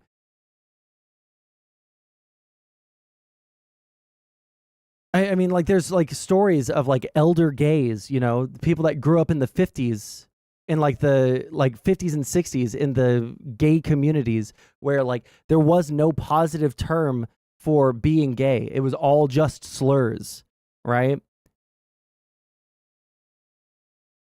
And so they just thought that there was something wrong with them until, you know, psychology and, you know, societal acceptance slowly started shifting to like, oh, well, they're just, you know, they just like men, you know. And that was a very, very, very, very unbelievably slow, you know, change in public perception from like all gay people want to fuck little boys to, oh, well, they're just, you know, other kinds of people. Case for all of us. So people had to learn that like the way that they were wasn't just like disgusting, and that it was like okay to be that way. So it's not just like, oh, I knew I was gay from a young age. Some people just think that they're like sick in the head until they learn about these concepts being, you know, acceptable. Yes, actually, it's the ones who now are transitioning or, you know, identifying anywhere within the LGBT acronym that are, you know, not actually that, because they're being gaslit into thinking they are. It's often, like I said, for things like liking pink as a girl. And that might have some merit to it. Some people who have some either like very mild gender dysphoria type feeling, or maybe they're just a femboy, like a very effeminate man, or a crossdresser, or if they're a tomboy or they're a lesbian or some shit like that, and then people gas them up to say that they're trans. Like that, I think there are both examples of that, and I think that there will be more examples of that as time goes on because of like the current kind of push that that happens in like trans circles. That being said, I don't think it's as big of a problem as these people are trying to make it out to be, or that conservatives are trying to make it out to be. But I think it is a problem, and it's going to be a problem for trans people. But I don't think that this video has anything like that in it. Like this is like really scraping the bottom of the barrel to find something that's really bad. When that could just mean you're an effeminate gay man. So stop putting things in kids' heads. Be open to them coming to you and help them through things, if is worst case scenario. So how would you feel if you were a Canadian and your tax dollars funded that fun little commercial for kids?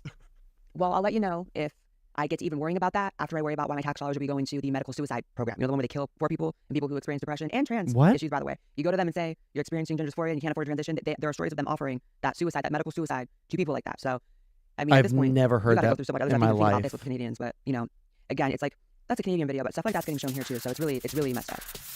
Okay, cool. I'm glad we're done with that video. Editor segment. Okay, what were the other... Oh, I wanted to... Oh, yeah, 7th is a piece of shit. I kind of wanted to fucking come on here and continue. I want to just I've already watched this. All right. This will not be a blind react, but Rezi went fucking ape shit. He went fucking ape shit on Wix the other day, and I just want to watch that with you guys. Because it's very, very short, and then we can move on. What is it that Nair sent me? Oh, it's the Stardust thing. Timestamp at the message is not controversial.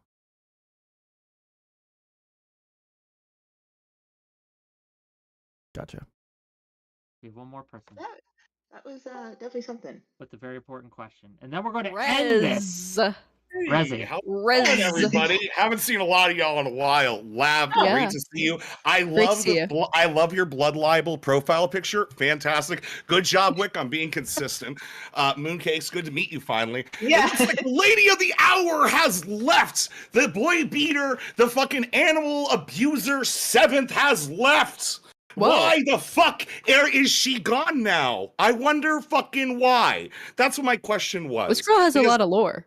Oh, she has a lot of lore. A lot of lore that I plan on going over in the near future, and I've gone over for a while. I will be clear. Question for Seven. She asked to come on my panel, and if you want to come on my panel, you're allowed. I don't do background checks. Oh, I know. I don't. Hey, Nick, I don't judge you for it. I'm gonna be honest with you. This is fucking Christmas for me, baby. I haven't fucked like this since I was in grade school. I fucking love this shit. You haven't fucked like this in grade school? What? Yeah, you heard me. Okay. You know what that's quoting, okay? You probably don't actually. It's kind of weird, but no, yeah. 7th is a piece of shit. I kind of wanted to fucking come on here and continue that, but yeah, looks like she's back. Is she gonna put on the headphones this time, guys? Let's go. 7th, how are you doing? How are your dogs? Do you actually get to see them Not on for my more than end. a week She this muted time, or- herself. Like Not what? on my Like how are you gonna take care of a fucking kid when you can't keep yourself out of fucking jail? You're a fucking loser. You're a fucking piece of shit. Nothing you do. You assault people. You don't give a fuck. You take no responsibility. You're what's wrong with fucking men because you don't take responsibility. You. For context, I don't know a whole lot of this girl's lore, but at one point, she did take a box cutter to a guy named Clint. She took a box cutter and just sliced him up a ton. He had to be put in the hospital. So there's that. I guess she's having a kid with the claw guy, which is news to me. The claw guy is actually like certifiably insane. They tried to pull me into some drama that they were assuming there was some sort of like grand conspiracy on Twitch to, do something. And I was in a call with him one night with these other people trying to figure out what this conspiracy they were alleging was. And it was literally like listening to an actually full-on schizophrenic person on the street ramble about how the grand conspiracy like goes so deep that everyone's involved. Clint 1717 bronze medal X Games winner for skateboarding? No way. Really? Isn't Clint and Claw one and the same? No, Clint is someone very, very different. Fucking dirigible fucking cunt. Eat shit, eat shit. How long is it gonna be after you have a kid with that fucking piece of shit that can't stay off a fucking panel, right? On a fucking platform. How long is it gonna be till your fucking dumb fuck kid says the N-word on Twitch? How many times do you get your channel banned? How many times do we have to show you doing the same shit over and over again? It's never gonna end, baby. I'm always here. Come on, 7th. Wake up. Man up, 7th. Get Claw to fix your shit. This Twitch shit getting serious. Okay. She's one of my friends. I don't give a fuck. You figured it out yet, retard? She's having audio issues. I want to give her a chance to respond She's to that. got a lot of fucking issues. Court Give her a orders, second those are some of after the that. issues. Yeah. Court orders are some of the fucking issues, yeah. Look, I thought this panel was going to go one way. I thought I had, okay, we're going to have to watch out because I have a controversial figure on this panel, so I'm going to have to make sure I rein it in and keep things going.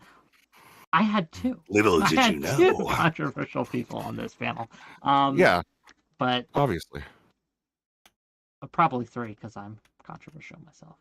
Okay, Oh, don't well, worry. we're going on a we're gonna get a journey, background scene apparently. of what Claw likes to do. So. So what we're going to do now then, since this isn't working out, we are probably just gonna end the stream. Gang, I want to give the guests here a chance to shout themselves out, and then I'm gonna go and drink and like a real man and cry a little bit. That's probably gonna happen. Lav, closing thoughts. And where can people find you?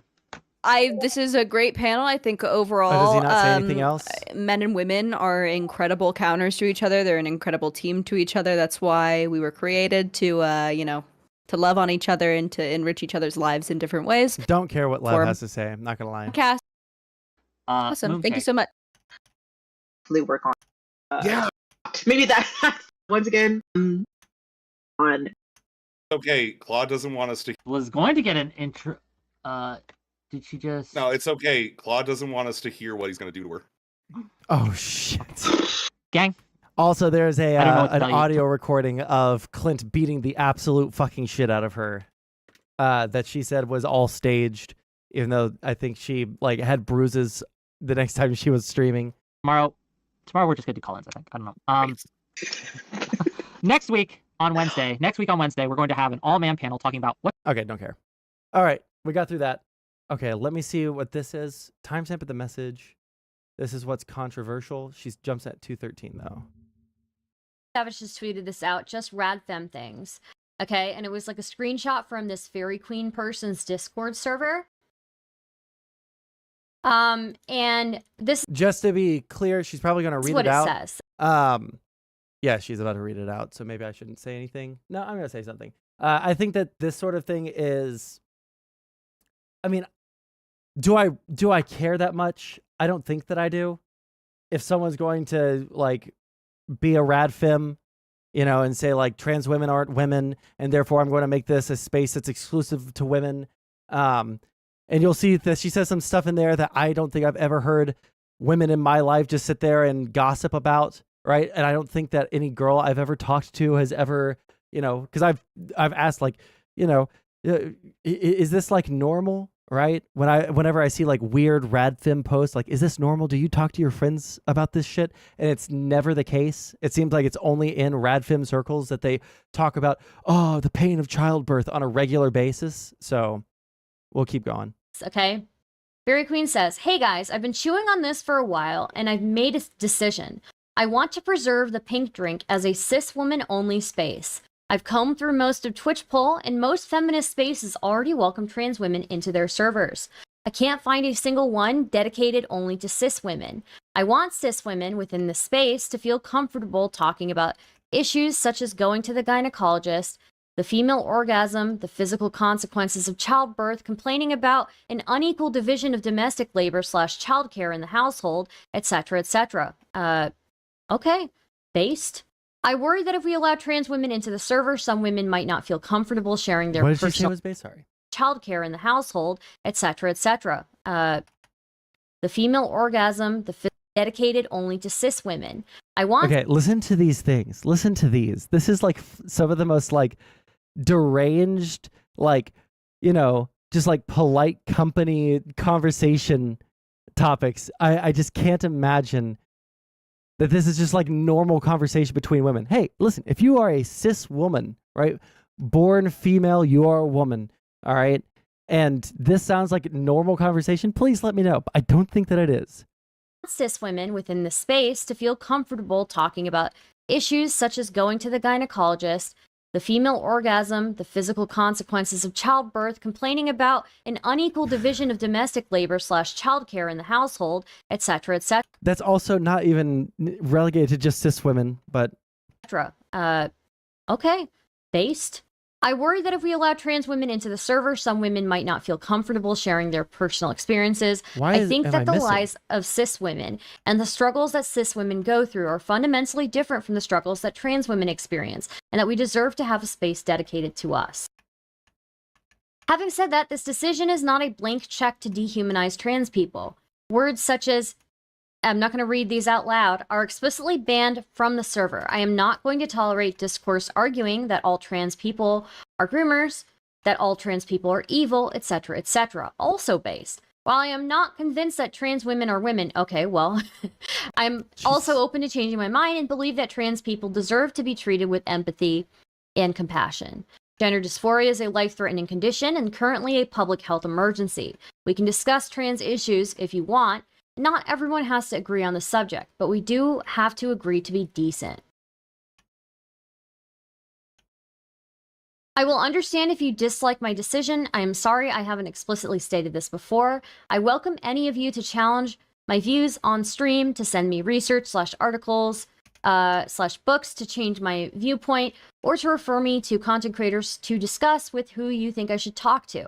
I plan on discussing what my plans are for my platform, what my views on trans issues are, etc. more clearly during my first stream on Monday next week. Good luck to those of you who are hopping on Wick's stream tonight. I will be watching and rooting for you in chat. Okay. Somebody says, I don't get this. Twitch is like 70% plus men. Wouldn't the watchers also make them uncomfortable? LOL. Well, I don't know that this is this seems like it's a private server. This, whatever the pink drink is. Okay, now let's it's speed like her a up. private server, not even open to like, most viewers, I think, if I'm correct. Now, my opinion on this, 30 people in there? Oh, okay. Only 30? I feel like I'm going to have a very spicy take. LMFAO, I'm imagining how she felt watching Wick's panel. Holy shit, oh my god. I haven't seen Wick's panel. I think, I don't really... It's a private Discord chat, bro. Like, why the fuck does anybody care? I mean, yeah, that's kind of where I'm at, but also like the reasoning behind things. I don't know if I don't know if it was like we're going to make this a space exclusively for white people that anyone would be okay with it, right? People would probably be pretty upset. Okay, I should probably switch.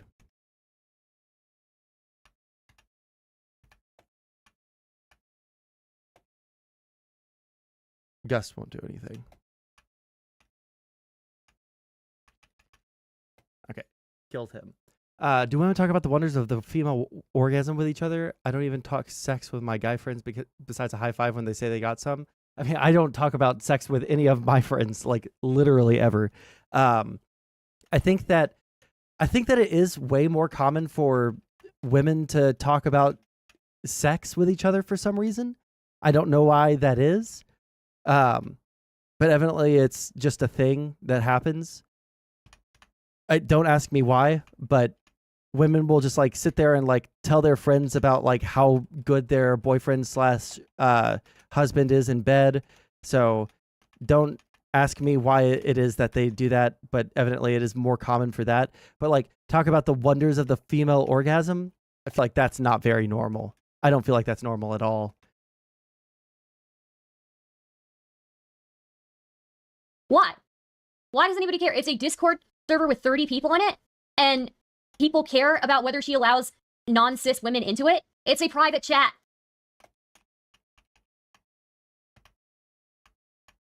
Okay, let's see what the game corner has for us. Come on, Sondsol, apparently it now was a cis dating space, and then she based. allowed trans people, and then didn't specifically because of Samantha or something. Well, I don't know. Samantha did it. Bring her on stream. I wouldn't mind bringing her on stream.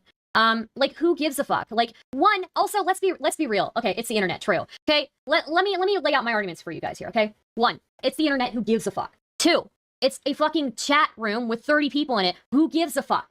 Three, there aren't a whole lot of cis women spaces in Twitch poll. And I think she makes a decent point. Most feminist spaces, allow most people into them. Four, it can be very hard for cis women in the Twitch poll space to interact, especially ones who are not super, what's it called? Used to the environment, because everybody interacts like a male in this space, okay? Everybody interacts like a male in this space. And I'm hot take. There are a lot of trans women in the space who still display very, very male socialized behaviors when they interact with people. And for a cis woman who has been socialized in a completely different way, it's very hard to break through that. I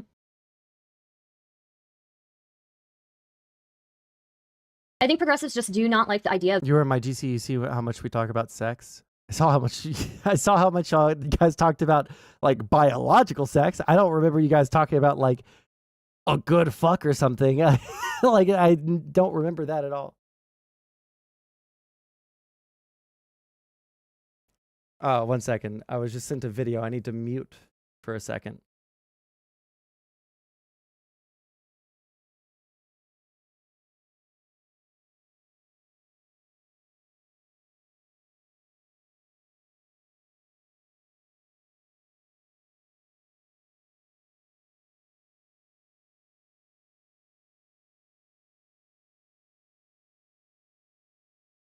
Sorry. Was just sent a clip from Law and Order SVU. Kind of actually topical right now, but really, I think everyone acts like women in this space. Someone makes a Discord of 30 people and suddenly it's a hot topic. True. Kind of true though. I like, on one hand, I don't really care because it's not directly affecting me, and really it's not really affecting any trans person individually. It just seems like a kind of shitty thing to do, but I'm not going to sit there and crucify someone over it, right? I don't care unless they're like harassing someone and then they're like, oh, but like no trans people can be in this space, no cis men. It just seems like a weird cope thing, you know? 99% of the people in this space are women. I don't think so at all, but of cis women's spaces because it's exclusionary, possibly. That's probably I'm gonna be accused of transphobia now. But there are a lot of trans women in the space who still display male socialized habits and male socialized ways of speaking, and it's very hard for cis women to get through. And it's very hard for cis women to have a decent conversation. Get good, femoid. So, like, who gives a fuck, really? Okay, hold on. Team 32. So yeah. Double team. I think it's fine for these people to have cis women only spaces. Flamethrower.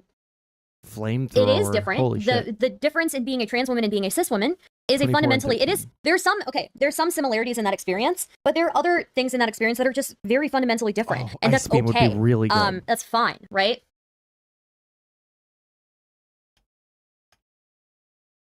It's fine. We should be allowed to acknowledge those things. Like, cis women are at a biological disadvantage in a lot of ways in comparison to men. Oh, I don't care about this. You know, there's a reason why we don't have a whole lot of cis women in the Twitch poll space. You know, and you know, I think people are really fucking kicking themselves and they're really like People are putting themselves at a disadvantage because there are a lot of women I'm willing to bet out there. There are a lot of progressive women who are willing to go to bat for progressive values and for progressive policies, right? But when you lose your fucking mind over cis women wanting a small chat group, even a moderately sized chat group, online, and you lose your shit over that, you're kind of not helping yourself.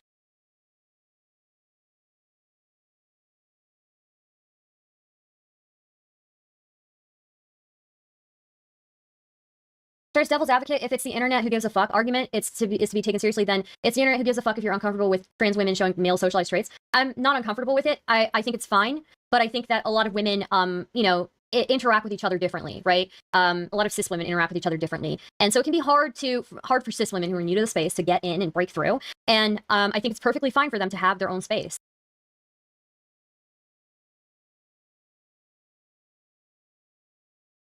I'm going to make a fucking female supremacy server. Okay, I think I already made a Discord server, but it was a joke. I don't feel like, I just don't care. Like, it's a fucking Discord. Like, no one, I don't feel like people should care that much about a 30-person Discord. But I also don't feel like a safe space specifically for cis women to talk about how to achieve orgasm is really necessary. Right? Fuck, I keep on misplacing. Oh.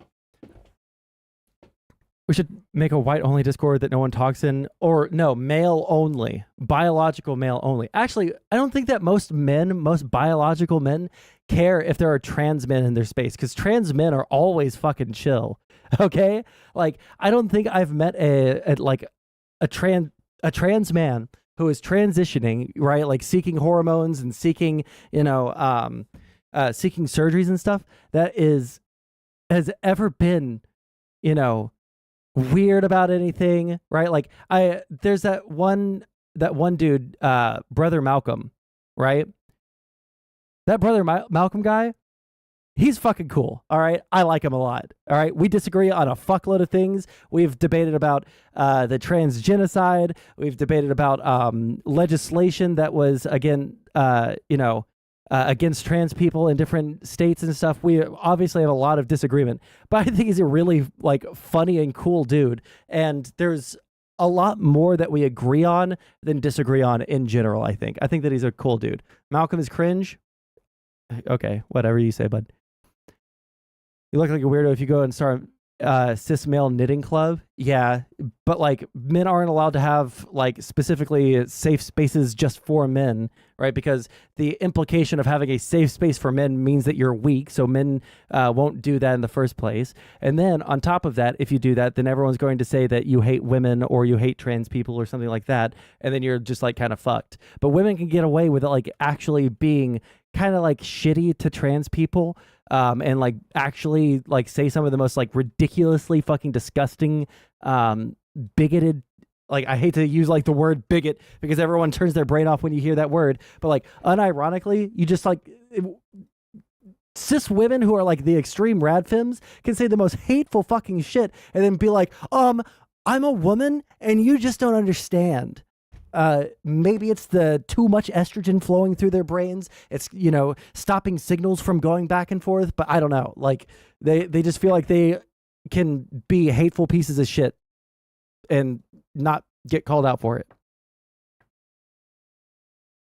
Yeah, but it's the internet who gives a fuck. Yeah, it's the internet who gives a fuck. They can do their thing. People can be fucking crazy online, and then other people can make their own little safe spaces, okay?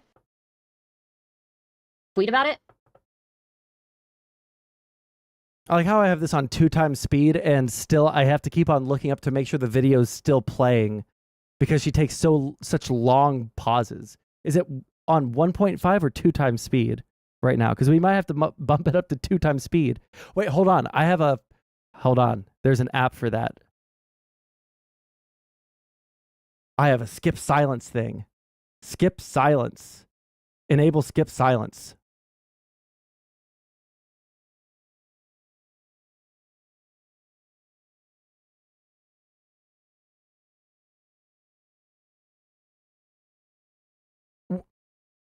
I'm about to tweet about it. How long was that okay, pause just now, bro? You guys can make mail.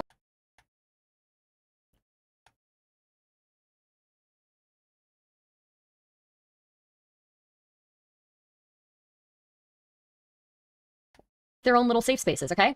Okay, it starts at 23, Tweet about it. 7:23.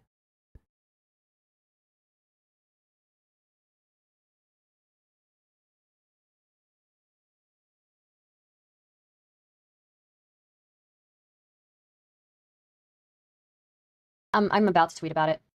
A solid 30 seconds of fucking silence, dude. That YouTube enhancer and you get like 5x speed. Well, I think that I can like continue to bump this up. I can go up to 15x speed, but holy shit, dude. Okay, you guys can make male-only spaces if you want. Cis male-only spaces, all right?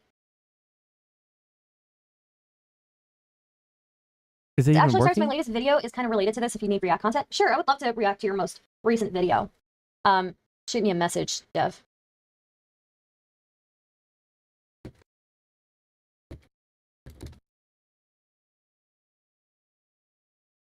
Just when you think Star can't be more based. I'm gonna be real. You got like this is going to be radicalizing cis women, okay? This is gonna be radicalizing cis women. The biggest mistake I see from the left is like the demonizing of like wine moms, okay? And millennial women, okay? Like liberal wine moms, okay? These people are some of the hardest fighters you will find. They will go out. 20908. 1 second. Savage just tweeted this out, just rad fem things, okay? And it was like a screenshot from this Fairy Queen person's Discord server. And this is what it says. Let's see if we can do like the Savage skip just tweeted silence this out, and just not rad have the fem volume things. master. Okay, and it was like a screenshot from this Fairy Queen person's Discord server. And it says, okay, I've done this for a while, and I've made it serve the pink drink This is as what a we want. cis woman only space. The feminist space has already welcomed trans women into their servers. I can't find a single, and for a cis woman who has been socialized people are some of the hardest fighters you will find. They will go out, they will be politically active, they will campaign, they will volunteer, they will go out and do shit and get shit done, okay? And like just the demonization of them. Let them have their own space. It is different. It is different being a cis woman, and that's okay. It's different being a trans woman. And that's okay, right? Not every woman's experience is going to be similar, right? Holy shit. And that's fine. But like, just like I would never try to claim what a trans woman's experience is, or try to say that I know what it's like to be a trans woman, I think it's fair to expect the vice versa. As cis women, you are born with a biological, with the exception of the ability to give birth, I think cis women are born with like a biological disadvantage. We are not as strong. We are smaller in stature. We're like more easily, like if I get into a fight with a dude is gonna be way more likely to be able to fucking kill me. Okay, so that's all I'm saying. Oh, Fairy Queen. And so therefore, you need to talk about fucking in private. Let me invite this person on. Give me a second. I think Fairy Queen wants to join. So okay, let's see what she has to say. Just join lobby. You know, giving birth changes a woman's body permanently. It changes a woman's body permanently. It shifts your organs. It shifts like. I feel like Stardust has this like compulsion, this like almost like OCD type compulsion to be the defender of those who are being attacked for shit takes. Right? Food shops said a lot of really fucking spooky things about lolicon, all right, about child porn.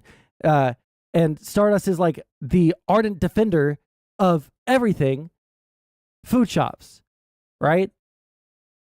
It's not necessarily a bad thing, but holy shit, when you're literally defending every single bad take out there, right? Some that are completely indefensible, you're just putting yourself on a cross for no fucking reason. I don't get it. Shifts like in some cases like some of your bones. Women make a sacrifice, and I think men don't really understand it. And I think sometimes women who don't give birth as well don't understand it. It's true, yeah, your vagina can rip. But even without your vagina ripping, when you go through the process of getting pregnant and giving birth, it does change your body permanently. And I think it's perfectly fine for. I mean, even like as you get older, women have as women get older, a lot of women have like incontinence issues. Like these are things that like people need to be able to talk about in a safe space. So.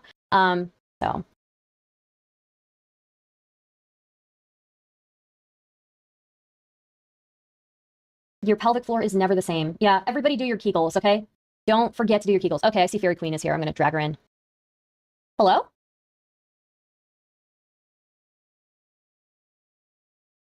Hello? You're How do muted. I know which one are the lucky? I am so sorry. Can you hear me now? I can hear you now, yeah. How's it going? Not great, to be honest. Sorry, I'm going to adjust my lighting here again. Fell down. No problem. That kind of weird setup. Hang on 1 second. Let me turn on my camera. I can't see you. Sure, I'll turn on my camera. Give me a second. Hey. Hi. Just 1 second here. Let me just make sure that chat can see you. Yep, they can see you now. Okay. What's up? How's it going? It's not going so great. So look, I'm gonna be real with you. It's real shit, okay? Okay. It's absolute shit. Right. That's how I feel, okay? I feel like Christ. very betrayed. I feel like the world is falling apart. That's where I'm at right now, okay? I'm reconsidering a lot of stuff. I don't know. I'm sorry. Okay. I know that's kind of No, it's dramatic. fine. Okay, so let me just say a couple of things. Base I am not boost, familiar not with this whatever panel happened on. Kenny. Okay, is this Fairy Queen person? Is this Fairy Queen person a like large streamer? I feel like I've seen her in Wix Discord, but I don't know if she's like actually like a big streamer or not, or a medium-sized streamer, new streamer. Okay, I was about to like shit on her for bad mic, but I can still shit on her for having a bad mic. It like you can get a very decent mic for $20 on Amazon. Do I have one on my desk right now? No. No, I was responsible. I put all my mics away. You can get a very decent, beginner mic for $20. Okay? Don't Blue Yetis suck ass. Wix, people are saying some panel happened on Wix. I don't know. So I don't know anything about that. I know that this caused a little bit of controversy in the space. Did you want to kind of like go into that, like give me like a little timeline and give chat a little timeline so they know exactly what's going on? Yeah. Sure, I guess. I'm sorry, guys. It's been a very long day. I'm sorry. Okay, if she doesn't say something interesting soon, then we'll move on. I actually will like DM you this, Stardust. So okay. Wait, fuck. I need to see which ones are the lucky.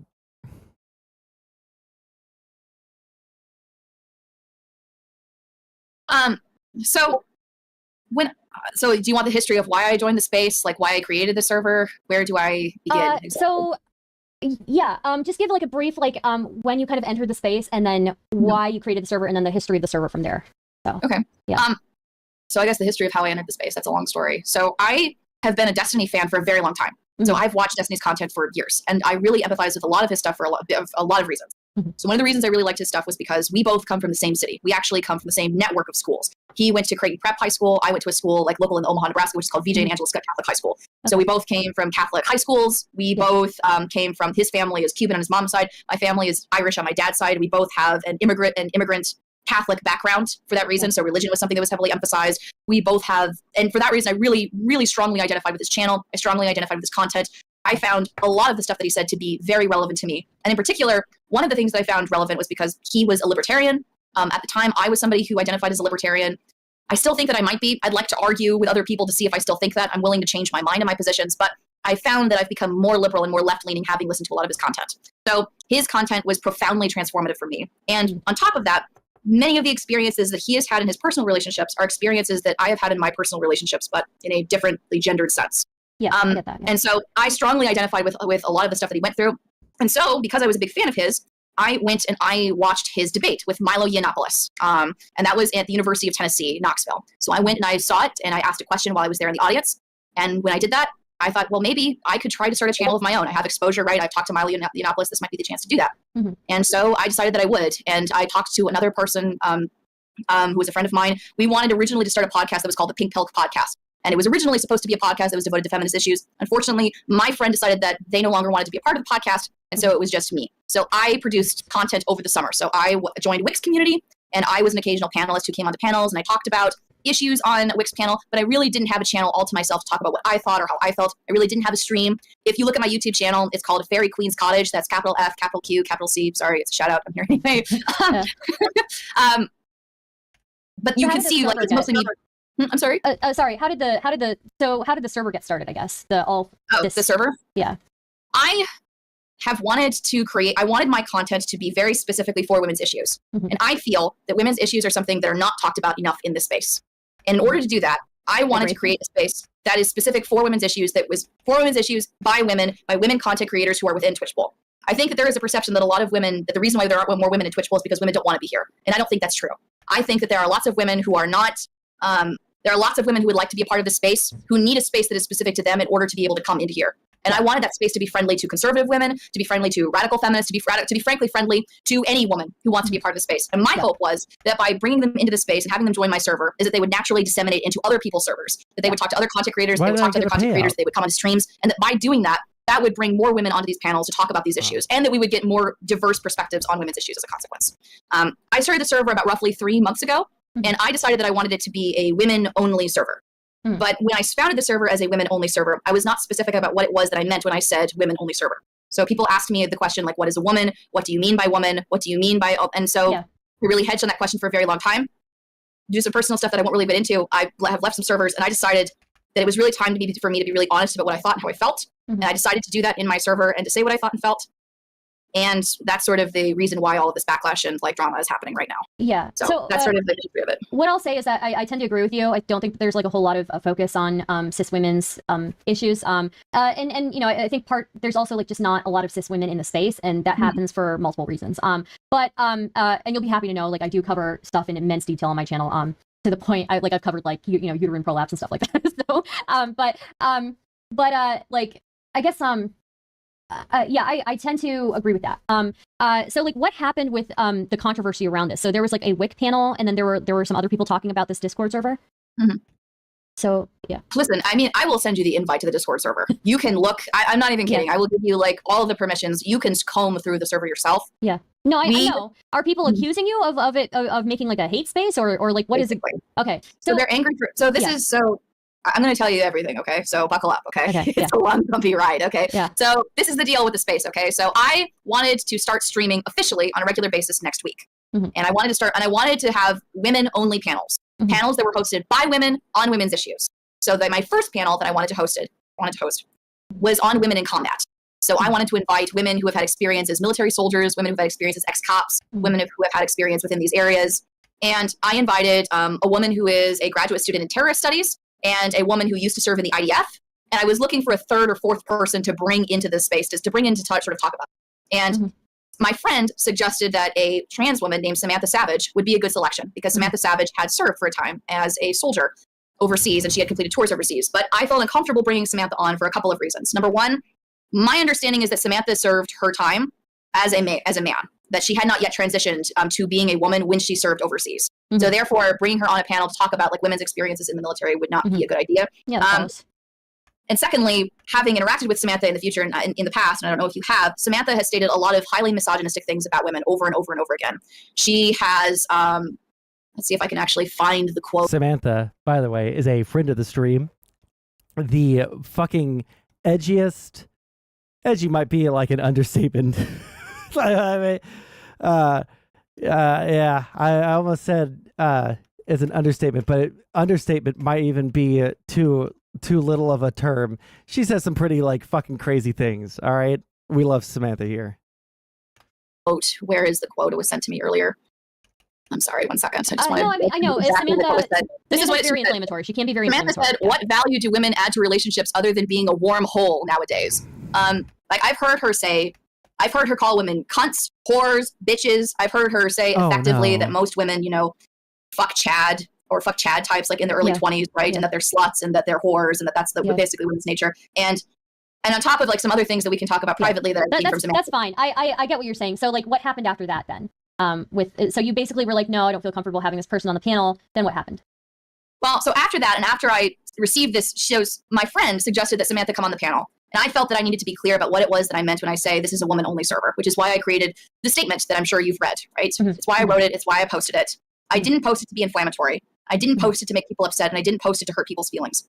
I posted it because I wanted to be very specific about what it was that I meant when I said this is a woman-only server. A lot of people had asked me, a lot of people had memed about, well, what is a woman before? And I wanted to be very specific about what it was that I meant. So I posted that, and then a friend of Samantha's named Cly screenshotted the thing, and apparently screenshotted a lot of other stuff in the server. And then Samantha tweeted it out.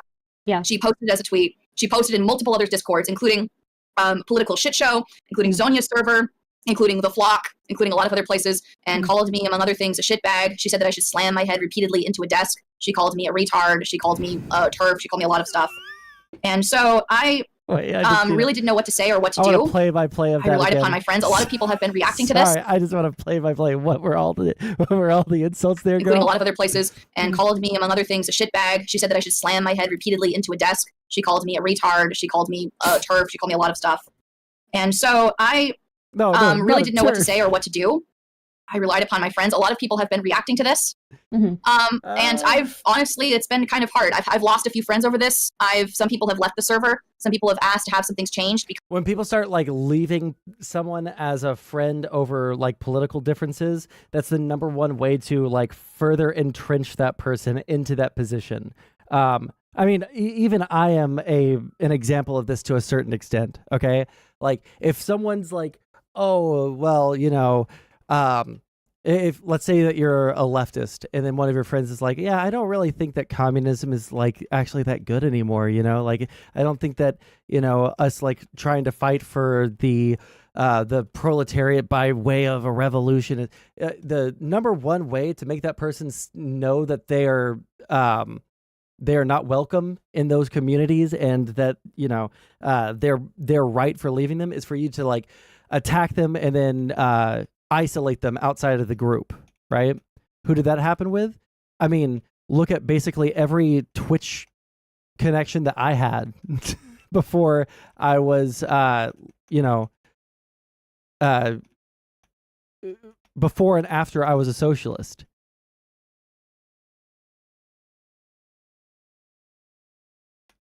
Like, it's entirely possible that like my opinions could be way easier to influence by lefties if lefties didn't fucking attack me like a motherfucker constantly over pretty tepid things that I said, right? Like contrast that with someone like Short Fat Otaku, who is able to maintain friendships with people who are very different ideologically than him, right? Whether they're lefties, whether they're monarchists or fascists or whatever, like it can be friends with anyone. Now, can I be friends with anyone? Yeah, but I think I have, I think my limits are a little bit lower than SFOs, right? But like if you kick someone out, you're never going to be able to influence their opinions over anything ever again. If you attack them over stuff, especially if you're going to attack them over stuff that they can disprove, right? Or they have a decent argument against, and it's just a difference of opinions, right? You're never going to be able to influence that person ever again. So what's going to happen? You're going to just never talk to that person. They're probably going to further entrench into their positions forever and ever and ever. This is why I don't usually, like in my real life, I have a lot of friends who are fucking conservatives, right? And they used to be really conservative, right? Milo Yiannopoulos had a point on this and this and this, before he was a pedophile. Like I like Trump more than I like Hillary, right? Did I dump all my friends over that? No. Why? Because number one, they were my friends, and you try to, stick with your friends to see if they can change. And you know what? Over time, I was able to, give them my perspective on things. Some of my perspectives shifted their worldview. Some of it was just getting older, right? And their opinions shifted over time, right? To where they were no longer Trump supporters or conservatives for that matter, right? Like people do have the capacity for change, but if you want that change to be in a positive direction, you are forfeiting your right to speak to them if you're going to treat them like shit and just like dump them and then, isolate them from everyone else. Because of what's happened recently, and I want to protect their privacy, but yeah, I feel really bad. And to be honest with you, like this is what I honestly think about all of this, and this is probably not a good time to say this, but while I do not think that trans women are women, I don't find most of the arguments to be convincing. That doesn't mean I think that there is any excuse to be a dehumanizing shitbag towards people who are trans. I think that gender dysphoria is a real condition. I think that it's a life-threatening condition, something that a lot of people seriously suffer with. I think that anybody that like dehumanizes just says horrible things. I think the groomer shit is terrible. I think that there's lots of misinformation that's presented about it. Yeah. And I've met people who are my friends in real life, people who I've loved and cared about very dearly who are trans, who I don't want anything badly to happen to them. But as deeply as I feel about this, I don't find the arguments to be convincing. And I think that cis women deserve to have their own space. I think that trans women deserve to be protected. I think that if you're somebody like Blair White, you should be able to go into the women's room. You should be able to have access to those spaces without being called a ton of horrible Almost names. Fucked up there, girl. But I also think that cis women deserve to have our own issues talked about. I think that we deserve to have a space to talk about how we feel, to talk about things that are specific to being cis women. Things like going through menopause, the female orgasm, the physical consequences of childbirth, what it feels like to be assaulted at a very young age. I'm sorry. These things, like, are these topics that just like never get talked about ever? But I also think that cis women deserve to have our own issues talked about. I think that we deserve to have a space. Also, the idea that women don't have their issues talked about in society is fucking laughable. All right. Not to be that guy, but like we do listen to women's issues, and we have listened to women's issues for fucking years, right? Like it was like this huge thing in the when I was in high school, like especially with Tumblr being a big thing. 1 second.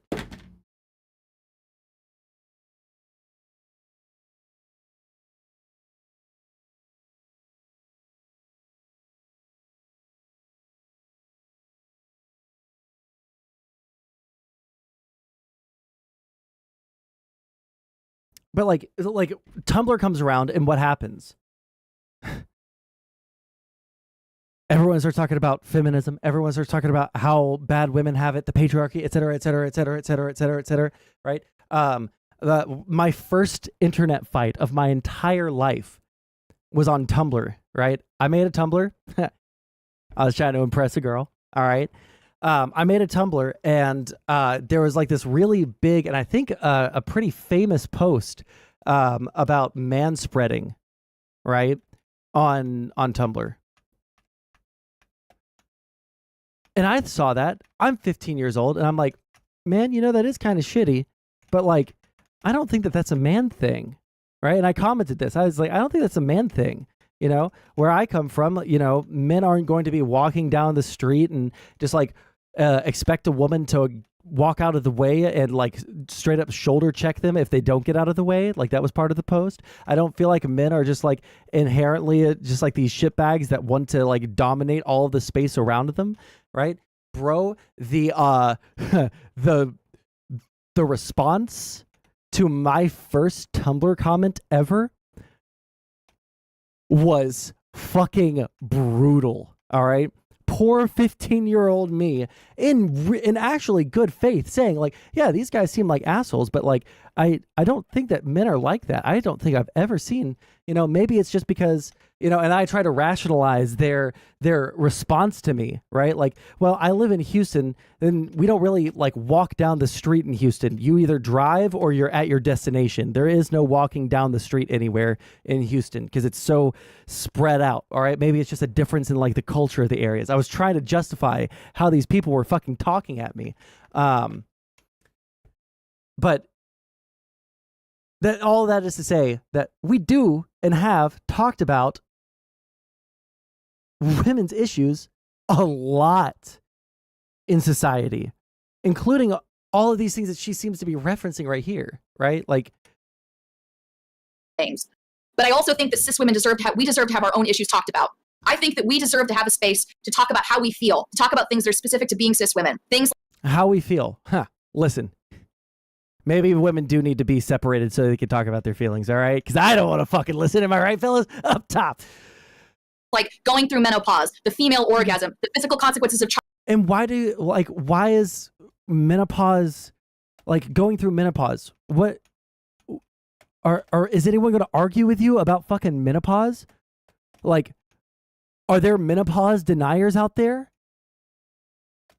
Why is that an issue that needs to be talked about? And why do you think that anyone else is going to shut down a conversation about that just because you're in a space that only that doesn't exclusively cater to cis women, right? Sondsol never had his ball stick to his legs. No, listen, I think that there is plenty of good reason for men to manspread. Okay, is there anyone going through menopause in a Discord for that matter? Like childbirth, what it feels like to be assaulted at a very young age as a woman, right? There are so many things that are specific to sexual assault when you're a child. They're specific to being, I'm sorry, biologically female. It's not the same thing. And is it different for a little boy to get raped and a little girl to get raped at a very young age? Is that actually, like, are men just like, oh, you need to shrug it off? No. Like, that one actually seems sexist. Like, women are so fragile that, like, they're the only ones that could possibly be, you know, mentally harmed by being raped as a baby. Like, shut the fuck up. Like, again, I don't care if someone wants to have their little safe space and it's a fucking 30-person Discord, but also the reasons are just stupid. Rape is rape regardless of gender. Yeah, exactly. And it's fucking disgusting to me, the idea that we're going to like sit here and say, oh, well, it's very gender specific that a little girl getting raped is way different than a little boy getting raped. No. Like, that's the same thinking that like if a female teacher fucks a student, then it's not that big of a deal. But if a male teacher fucks a student, then it's a huge deal. That's pretty fucked up. It's the same. It is statutory rape, and both of them should go to jail. but like this is like the actual like feminine, female like victim complex where there's like actually are issues that women face that men don't have to face. Is child rape one of those things that women have to deal with in a different way than like little boys have to deal with? I would, I'd be willing to listen to someone give like stats and, psychological studies on it. But like at the same time, I would severely doubt that there's going to be a major difference in the experience of that between the genders, especially like if you're a young child. I think about like the FLDS community, about women who are groomed since birth to grow up to be mothers, to grow up to get married. That doesn't happen because of the gender that you present as. That happens because of the sex that you are. That happens because society views you as basically a baby making machine. And it happens to so many girls, and so many girls don't get to talk about that. And we aren't able to talk about. I'm sorry. Maybe it's just her voice.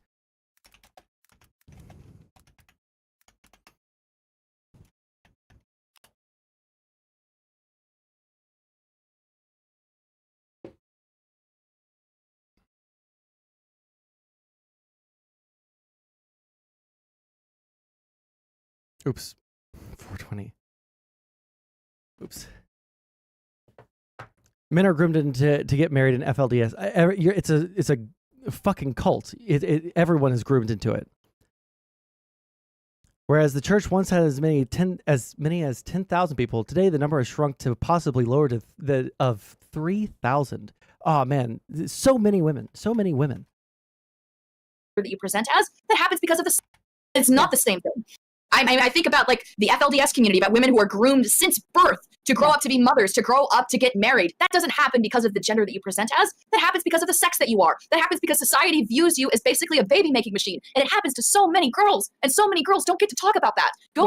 And we aren't able to talk about being dehumanized in 8th grade, talking about our periods. And I'm so tired. Yeah, that's an actual, you know what? That's an actual issue that women have. Yeah, I would agree with that.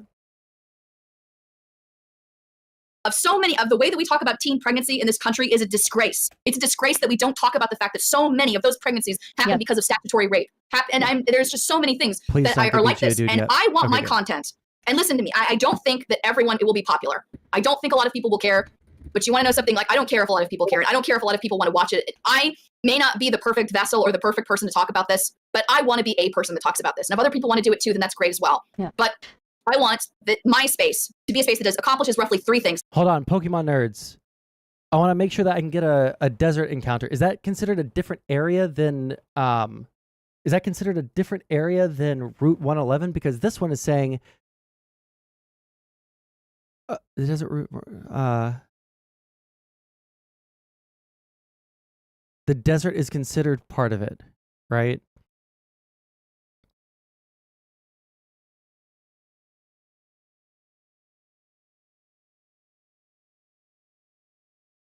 Okay, so I don't want a Geodude encounter here because that will make it to where I can't get any of the... Oh, I really don't want a Sandshrew. I would want a Trapinch, I think. I want a Trapinch. Right? I think so.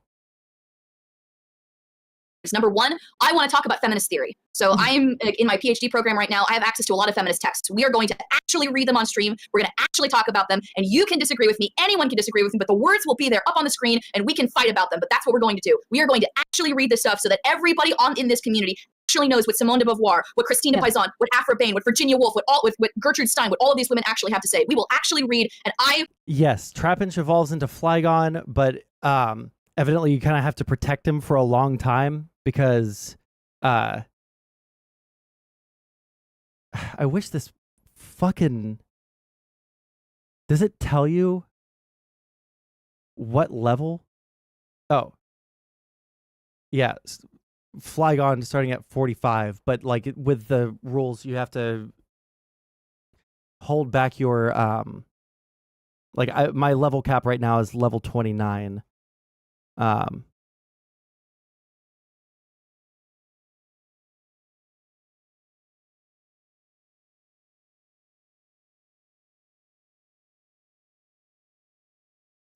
Let me see here. when would I even be able to evolve gym leaders? Probably not until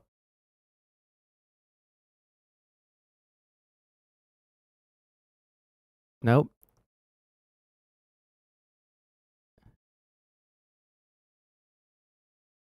Oh, what am I doing?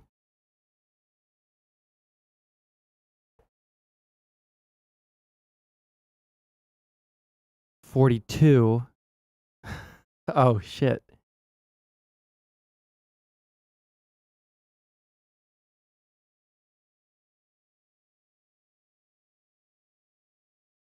Yeah, I wouldn't even be able to evolve the Pokemon until the last gym, Trapinch. Oh wait, where did I have Trapinch? Oh. Level 45. Yeah, I wouldn't even be able to evolve him until the last gym, but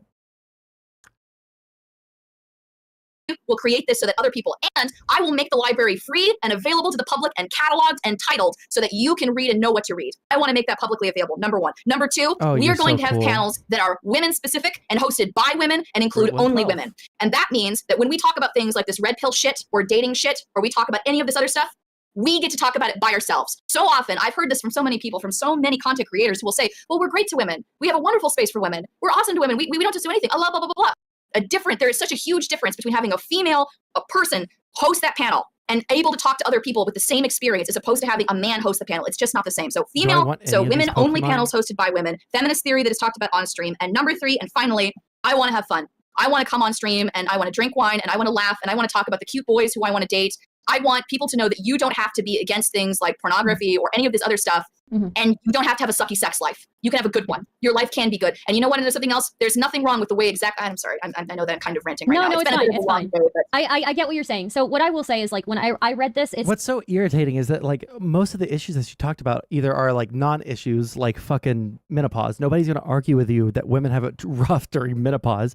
Number two, that any of these other issues aren't talked about. Almost all of those issues are talked about. And number three, the issues that you bring up, some of them are like actually fucking disgusting. Like the idea that little boys don't have as much psychological harm being raped at a young age as little girls. Like, seem like that whole message about your server, it seemed like a nothing burger to me. Okay. And I don't think we're like completely aligned on everything, right? But I do agree that, you know, if we can acknowledge that the trans woman experience is a unique experience and one that I will never know, then we can also acknowledge that the cis woman experience is also a unique experience. And one thing that I was saying to my chat earlier is that, yes, being born as a biological female, you do have disadvantages. You are smaller on average than males. You are less strong on average than males. You know, you are put at a disadvantage for like 8 to 9 months of your life every time you get pregnant. And also getting pregnant is a huge risk for you, whereas men can just like squirt their shit and, you know, go wherever they want physically, you know? I probably shouldn't use this. And then on top of that, you know, pregnancy changes your body forever, right? It moves your organs around. These are all facts, right? And so I think if we can acknowledge that also, like, again, the trans woman experience is a unique experience. There's oppression there that I will never know. There's an experience there that I will never know. Then I think it's fair to say, like, we have a lot of, I think what you said is right. A lot of feminist spaces in the Twitch poll space include everybody, right? I don't think that there's anything wrong with wanting to have a cis woman space, especially if it's such a small one. And then I guess what I would say also in addition to that is, you know, like, to be completely honest. All right, guys, we're going to listen to this for a couple more seconds. All right. The end of this stream is going to be you guys just throw me some name suggestions for Numal, okay? What are we naming Numal? And we'll listen to this while you guys give me suggestions. Honest, like, one of the reasons I think I've noticed there aren't a whole lot of cis women in the Twitch full space is because, like, and this is going to sound really, really terrible, but there are a lot of trans women in the space who interact in very male socialized ways. And that is a very, very big barrier for a lot of cis women to kind of break through. I broke through it very successfully, very easily, because I went on being as obnoxious as possible. But I do think that, you know, I think it's fair if you want to have a space with cis women. And again, it's a chat room on the internet, guys. It's a chat room on the internet. I really could not care about a chat room on the internet, but I think it's perfectly fine, you know, for wanting to interact with people who have the same struggles as you in that sense, you know. So and. Yeah, I do think that trans women are women, but just like, you know, the experience of being a woman of color is going to be different from a white woman, right? Or the experience of being a disabled woman is going to be different from being a able-bodied woman. These are all differences that we can easily acknowledge and we don't get into trouble for, right? We don't get into trouble for acknowledging any of these differences. So if somebody wanted to make like a disabled woman's like chat room on Discord, I don't care, you know. So that's just my opinion. I actually like that. No, yeah, I completely agree with you. I completely agree with you on that, and I think that. I don't know if you feel the same way. And to be honest with you, I'm a teeny, puny content creator. Nobody gives a fuck. I'm like 190 subscribers on YouTube. I'm like 80 followers on Twitter. Like nobody knows. Like I'm like, if I were to stream, it would be a 3-viewer Andy, right? Like I'm. I will be real with you. I'm just going to be real with you. The reading feminist theory is probably not going to bring a lot of viewers, but it's fair. You know, if you want to do that, that's fine. You know, so you know if that makes you happy. Yeah, she's a rad femme. Especially as a foreigner. Well, that's because most of it's fucking bullshit and stupid. I was just thinking of this. Sir, we're in a to blave, and as we all know, to blave means to bluff, huh? So you're probably playing cards, and he cheated. Liar! Liar! Liar! Get back, witch! I'm not a witch, I'm your wife! But after what you just said, I'm not even sure I want to be that anymore! You never had it so good. True love. He said true love, Max. Don't say My another God. word, Valerie! He's afraid. Ever since Prince Humperdinck fired him, his confidence is shattered. Why'd you say that name? You promised me that you would never say that name. What? Humperdinck? Ah! Humperdinck! Humperdinck! Humperdinck! Stiegen! Humperdinck! Humperdinck! That's what I was thinking. But cis woman, ooh. Especially because this one's probably going to be a dump Pokemon that we're going to have to just like throw out to save one of our regular ones. Cis, do we have enough space?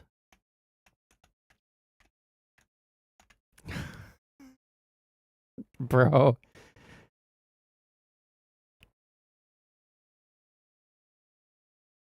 Should we? I'm really torn between cis woman and Humperdinck, guys. You guys give me something, okay? Happy. That's what you should do. Whatever makes you happy as a content creator. So yeah. And the idea is honestly so that it's there, right? Like it's a resource that other people can use. And look, not everyone's going to give a shit. No, people are going to give a shit. But at least it's there. At least somebody, when you want to know what is actually said about it, you can find it and you don't have to pay $50 to the bookstore. I know that like it's going to sound so funny and so ironic, but a lot of my inspiration for the way that I want to do this comes from the people that I watch, that I've watched before. And I know that like President Sunday is a big inspiration. A Japanese term for men who have a culturally feminine gender expression. Okay. For me in this regard. One of the reasons why he founded his channel was because he came from a lower income family Remind and he me to wanted do that all for of this theory and another all these books to be Pokemon. freely available to people. And I think that's a very noble thing to do. I think that a big barrier for a lot of people accessing this stuff is because A, you don't know what you don't know. Right? You don't know what feminist people to read, right? Like forget about like, yeah, you know like who Judith Butler is, you know who Simone de People Beauvoir is, you are know who like the actually big gonna people think are. I'm But do you know who transphobic if Christina I do this Paisan is? shit. Do you know who Afra Bain is? Do you know who We're Gertrude going with Stein is? Humperdinck. Do you know who Sanat I know Chasson? Like Gertrude there's so is, many yeah. different people, right? You just don't know what you don't know, right? So if we were to make this freely publicly available, if we were to make this easily to digest, more people would read it and more people would know. And I'll be very honest with you, Stardust, which is that I haven't read all of this stuff. I don't know everything. Yeah. But I want to know. And I want to know. And I want to learn alongside my audience. I want to learn alongside the people who want to read it with me. And if people want to go on that journey with me, I want them to. And I I do want have a people question from the chat. So okay, I just have to respond to one thing here. You don't have to care. I'm sure other white people didn't care about segregation in the early to mid 1900s, bro. It's a chat room. It's not even comparable. But somebody wanted to ask. They said, can you ask if she would allow trans men in the server? No. Okay. The answer is no. So my answer is no. And I have heard the white people comparison. Here's the deal. So first of all, no, right? This is supposed to be cis women. That's who the server is supposed to be for. It's supposed to be women who are born as women, who identify as women, who feel comfortable with the label, who want to share experiences with other cis women. That is the purpose of the server, okay? So it would not be appropriate for us to let people who identify as trans men into the server. Now, if somebody decides that they want to detransition to then decide to become a cis woman, that's a different topic of conversation, right? But no, somebody that's a trans man, I will not allow that person to come into the server. It is for cis women, cis women's experiences only. But secondly, I have heard the white people only comparison made, right? And the reason why I think that's frankly bullshit is this, right? White people are not a protected class of people in the United States. They are not a protected class of people, period, anywhere on earth, right? They're not a marginalized group of people. That's not true, right? But I think that women are a marginalized group of people. I think that if you are somebody who was born as a woman, that means that you are born into a class of people who have experienced, who by virtue of being a woman, you have a lot of history of experiencing discrimination on the basis of being female. We have that in terms of law. We have that in terms of religion. We have that in terms of society and culture. We have What law? Maybe recently because of Roe v. Wade. I don't know. I feel like the people that like obsess over like the Radfem stuff, like I would give more credit to people who are just like ignorant on trans issues, that are like a little bit like, you know, a little retarded, you know, maybe they have some like bad takes on trans issues, you know. I would give them more credit than anyone who's like well read and then continues to like shit on trans women fucking constantly and say that women are super oppressed. I also think that like looking at everything through the lens of oppressed oppressor at every single fucking issue is unbelievably fucking cringe. We have to find other lenses of analysis. Otherwise, it's just going to be this political climate for fucking ever. It's stupid. It's not actually helpful to like moving anything forward. That being said, editor segment, etc. Listen, if you haven't followed my YouTube yet, if you haven't subscribed to the YouTube yet, please subscribe, like the stream, etc. If you're on Kick, follow, subscribe. You know, if you want to give me money so that I can get Christmas presents for my family, that would really, really help. Same thing with memberships on YouTube. I have to go because I also have a job to do, right? I have a job where I have to clock in. Unlike most of these streamers who try to live off of scraps, I actually have bills. So I have to go to work, and get ready for that and, you know, be a normal functional member of society. So I'm going to go and do that. I love you guys very much. Now, it is only 3:23 on a Friday. I don't think that there's anyone that is streaming right now. Is there? No. What is my job? I can't say that. People will find it and then they'll get me in trouble.